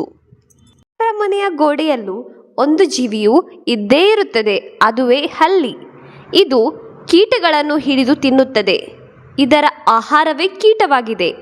ಹಲ್ಲಿಯು ಶಕುನಗಳನ್ನು ಹೇಳುವ ಒಂದು ಜೀವಿಯಾಗಿದೆ. ಹಲ್ಲಿಯು ದೇಹದ ಮೇಲೆ ಬಿದ್ದರೆ ಜನರು ಆ ದಿನ ಕೆಟ್ಟ ಘಟನೆ ನಡೆಯುತ್ತದೆಯೋ ಅಥವಾ ಒಳ್ಳೆಯ ಘಟನೆ ನಡೆಯುತ್ತದೆಯೋ ಎಂದು ನಿರ್ಧರಿಸುತ್ತಾರೆ. ಹಾಗೆಯೇ ಸಾಕಷ್ಟು ಜನಕ್ಕೆ ಹಲ್ಲಿಯು ಮನೆಯ ಒಳಗೆ ಇದ್ದರೆ ಅದು ಕೆಟ್ಟದೋ ಅಥವಾ ಒಳ್ಳೆಯದೋ ಎನ್ನುವ ಸಂದೇಹ ಇರುತ್ತದೆ. ಹಲ್ಲಿಯು ದೇವಿ ಲಕ್ಷ್ಮಿಗೆ ತುಂಬ ಸಂಬಂಧವನ್ನು ಹೊಂದಿರುವಂತಹ ಜೀವಿಯಾಗಿದೆ. ಹಲ್ಲಿಯ ದೇಹದ ರಚನೆಯನ್ನು ನೋಡಿ ಹಲವಾರು ಜನರು ಅಸಹ್ಯವನ್ನು ಪಡುತ್ತಾರೆ. ಆದರೆ ಅವರಿಗೆ ಅದು ಎಷ್ಟು ಮಂಗಳಕರವೆಂದು ತಿಳಿದಿರುವುದಿಲ್ಲ. ಆದರೆ ಅದೆಷ್ಟೋ ದೇಶಗಳಲ್ಲಿ ಬೆಳಗ್ಗಿನ ಸಮಯದಲ್ಲಿ ಏಳುವಾಗ ಹಲ್ಲಿಯನ್ನೇ ನೋಡಿ ಅವರ ದಿನವನ್ನು ಪ್ರಾರಂಭಿಸುತ್ತಾರೆ. ಚಿಕ್ಕವರಿಂದ ಹಿಡಿದು ದೊಡ್ಡವರವರೆಗೂ ಹಲ್ಲಿಯನ್ನು ನೋಡಿ ಭಯಪಡುವವರೇ ಹೆಚ್ಚು. ಕೆಲವರು ಅದನ್ನು ಓಡಿಸಲು ಪ್ರಯತ್ನಿಸುತ್ತಾರೆ. ಆದರೆ ಇನ್ನು ಕೆಲವರು ಅದನ್ನು ಸಾಯಿಸೇ ಬಿಡುತ್ತಾರೆ. ಹಲ್ಲಿಯನ್ನು ಸಾಯಿಸಿದರೆ ಆ ಮನೆಯಲ್ಲಿ ಲಕ್ಷ್ಮಿಯು ನೆಲೆಸುವುದಿಲ್ಲ. ಇದರಿಂದ ಲಕ್ಷ್ಮಿಯ ಕೋಪಕ್ಕೂ ಕೂಡ ಗುರಿಯಾಗಬೇಕಾಗುತ್ತದೆ. ಹೊಸ ಮನೆಯ ಗೃಹ ಪ್ರವೇಶದ ವಾಸ್ತು ಪೂಜೆಯ ಸಮಯದಲ್ಲಿ ಬೆಳ್ಳಿ ಹಲ್ಲಿಗಳನ್ನು ಇಡುತ್ತಾರೆ. ಮನೆಯಲ್ಲಿ ಹೆಚ್ಚು ಹಲ್ಲಿಗಳು ಇರುತ್ತದೋ ಅಂತಹ ಮನೆಯಲ್ಲಿ ಯಾವಾಗಲೂ ಸಂತೋಷ ನೆಲೆಸಿರುತ್ತದೆ. ಹಲ್ಲಿ ಇರುವ ಮನೆಯಲ್ಲಿ ಜಗಳಗಳಾಗುವುದು ಬಹಳ ಕಡಿಮೆ. ದೇವರ ಫೋಟೋ ಅಥವಾ ದೇವರ ವಿಗ್ರಹಗಳಿರುವ ಸ್ಥಳದಲ್ಲಿ ಹಲ್ಲಿಗಳನ್ನು ಕಂಡರೆ ಅದು ನಿಮಗೆ ಶುಭ ಸಂಕೇತದ ಸೂಚನೆಯನ್ನು ನೀಡುತ್ತದೆ. ಒಂದೇ ಸ್ಥಳದಲ್ಲಿ 3 ಹಲ್ಲಿಗಳು ಕಾಣಸಿಗುವುದು ತುಂಬ ಅಪರೂಪ. ಆದರೆ ಒಂದು ವೇಳೆ ನಿಮಗೆ 3 ಹಲ್ಲಿಗಳು ಒಂದೇ ಸ್ಥಳದಲ್ಲಿ ಕಾಣಸಿಕ್ಕರೆ ಅದು ನಿಮಗೆ ಶುಭ ಸಂಕೇತವನ್ನು ನೀಡುವ ಸೂಚನೆಯಾಗಿದೆ. ನಿಮ್ಮೆಲ್ಲರ ಮನೆಗೆ ಕರೆಯದೆ ಬರುವ ಅತಿಥಿ ಎಂದರೆ ಅದು ಹಲ್ಲಿ ಮಾತ್ರ. ಬಹಳಷ್ಟು ಮಂದಿಯ ಮನೆಯಲ್ಲಿ ನಾಯಿಗೆ ಒಂದು ಸ್ಥಾನವಿದೆ. ಮನುಷ್ಯನಿಗೆ ಸಹಾಯ ಮತ್ತು ಅದೃಷ್ಟವನ್ನು ನೀಡುವ ಏಕೈಕ ಪ್ರಾಣಿ ಎಂದು ನಾಯಿಯನ್ನು ಪರಿಗಣಿಸಲಾಗುತ್ತದೆ. ಮನೆಯನ್ನು ಕಾಯುವ ನಾಯಿಗೆ ವಿಶೇಷವಾದ ಅತೀಂದ್ರಿಯ ಶಕ್ತಿ ಇದೆ. ಇದರ ಕಿವಿ, ಮೂಗು, ನಾಲಿಗೆ ಹಾಗೂ ಗ್ರಹಿಸುವ ಶಕ್ತಿಯಂತೂ ಅದ್ಭುತ. ಮಧ್ಯರಾತ್ರಿ ಸುಮಾರು 2 ಗಂಟೆಯ ಸಮಯದಲ್ಲಿ ನೀವು ಗಾಢವಾಗಿ ಮಲಗಿದ್ದೀರಾ, ಸುಂದರ ಸ್ವಪ್ನಗಳು ನಿಮ್ಮನ್ನು ಕಾಡುತ್ತಿರುತ್ತವೆ. ನಿಮ್ಮ ಮನೆಯ ನಾಯಿ ಅಥವಾ ಬೀದಿ ನಾಯಿಗಳು ಜೋರಾಗಿ ಬೊಗಳಲು ಶುರು ಮಾಡುತ್ತದೆ. ಒಮ್ಮೆಲೆ ನೀವು ನಿದ್ರೆಯಿಂದ ಎದ್ದು ಕುಳಿತುಕೊಂಡರೆ ಅದೆಷ್ಟು ಸಿಟ್ಟು ಬರುತ್ತದೆ. ಮಧ್ಯಾಹ್ನ ಅಥವಾ ರಾತ್ರಿ ಸಮಯದಲ್ಲಿ ಈ ರೀತಿ ಊಳಿಡುವುದು ಯಾಕೆ ಗೊತ್ತಾ? ನಾರಾಯಣ ದೇವನ ವಾಹನ ಎಂದು ಪರಿಗಣಿಸಲಾಗುವ ಶ್ವಾನಗಳಲ್ಲಿ ದೈವಶಕ್ತಿಯೂ ಇರುತ್ತದೆ. ವಾತಾವರಣದಲ್ಲಿ ಮನುಷ್ಯನು ಗ್ರಹಿಸಲಾಗದ ಸಂಗತಿಗಳನ್ನು ನಾಯಿಗಳು ಗ್ರಹಿಸುತ್ತವೆ. ಇದು ನಕಾರಾತ್ಮಕ ಅಥವಾ ಸಕಾರಾತ್ಮಕ ಶಕ್ತಿಗಳು ಕೂಡ ಆಗಿರಬಹುದು. ಜ್ಯೋತಿಷ್ಶಾಸ್ತ್ರದ ಪ್ರಕಾರ ನಾಯಿಗಳಿಗೆ ಆತ್ಮಗಳ ಸಂಚಾರದ ಅನುಭವವಾಗಿ ಈ ರೀತಿಯಾಗಿ ಬೊಗಳಿ ಮನುಷ್ಯರನ್ನು ಎಚ್ಚರಿಸುತ್ತದೆ. ಇನ್ನು ಕೆಲವರ ಪ್ರಕಾರ ನಾಯಿಗಳು ಈ ರೀತಿಯಾಗಿ ಬೊಗಳಿದರೆ ಏನೋ ಒಂದು ಅನಾಹುತ ಸಂಭವಿಸಿದೆ ಎಂದು ಅರ್ಥ. ಮನೆಯಲ್ಲಿ ಯಾರಿಗಾದರೂ ಹುಷಾರಿಲ್ಲದ ಸಮಯದಲ್ಲಿ ಈ ರೀತಿ ಬೊಗಳಿದರೆ ಅಶುಭ ಘಟನೆ ಆಗುವುದೆಂದು ಹೇಳಲಾಗುತ್ತದೆ. ಅಲ್ಲದೆ ನಾಯಿಗಳು ಗುಂಪಾಗಿ ಸೇರಿಕೊಂಡು ಊಳಿಟ್ಟರೆ ಯಾರದಾದರೂ ಸಾವು ಸಂಭವಿಸುತ್ತದೆ ಎಂದರ್ಥವಾಗಿದೆ. ಆದರೆ ವೈಜ್ಞಾನಿಕವಾಗಿ ನಾಯಿ ಏಕಾಂಗಿಯಾಗಿದ್ದಾಗ ತಾನು ಏಕಾಂಗಿಯಾಗಿದ್ದೇನೆ ಎಂದು ಅಳುವುದಕ್ಕೆ ಪ್ರಾರಂಭಿಸುತ್ತದೆ. ಇದನ್ನು ಕೇಳಿದ ಬೇರೆ ನಾಯಿಗಳು ಕೂಡ ಈ ರೀತಿಯಾಗಿ ಕೂಗುವುದಕ್ಕೆ ಪ್ರಾರಂಭಿಸುತ್ತದೆ. ನಾಯಿಗಳು ತಮ್ಮ ಒಂಟಿತನವನ್ನು ಅಥವಾ ಒಂಟಿತನದ ನೋವನ್ನು ಈ ರೀತಿಯಾಗಿ ಕೂಗುವುದರ ಮೂಲಕ ವ್ಯಕ್ತಪಡಿಸುತ್ತದೆ. ಬಹಳ ಮನೆಗಳಲ್ಲಿ ಬೆಕ್ಕಿಗೆ ಒಂದು ಪ್ರತ್ಯೇಕವಾದ ಸ್ಥಾನವಿದೆ. ಕೆಲವರಂತೂ ಬೆಳಗ್ಗೆಯಿಂದ ಸಂಜೆವರೆಗೂ ಬೆಕ್ಕಿನ ಜೊತೆ ಆಟವಾಡುತ್ತಲೇ ಇರುತ್ತಾರೆ. ಬೆಕ್ಕು ಅದೆಷ್ಟು ಜನಪ್ರಿಯ ಸಾಕುಪ್ರಾಣಿ ಎಂದರೆ ಅಮೆರಿಕಾದಲ್ಲಿ ನಾಯಿಗಿಂತ ಬೆಕ್ಕು ಜನಪ್ರಿಯ ಸಾಕುಪ್ರಾಣಿಯಾಗಿ ಗುರುತಿಸಿಕೊಂಡಿದೆ. ಸಾಮಾನ್ಯವಾಗಿ ಬೆಕ್ಕು 15 ವರ್ಷ ಜೀವಿತಾವಧಿ ಹೊಂದಿದ್ದು ತಳಿಯ ಆಧಾರಿತವಾಗಿ ತೂಕ ಮತ್ತು ಗಾತ್ರದಲ್ಲಿ ವ್ಯತ್ಯಾಸವನ್ನು ಕಾಣಬಹುದಾಗಿದೆ.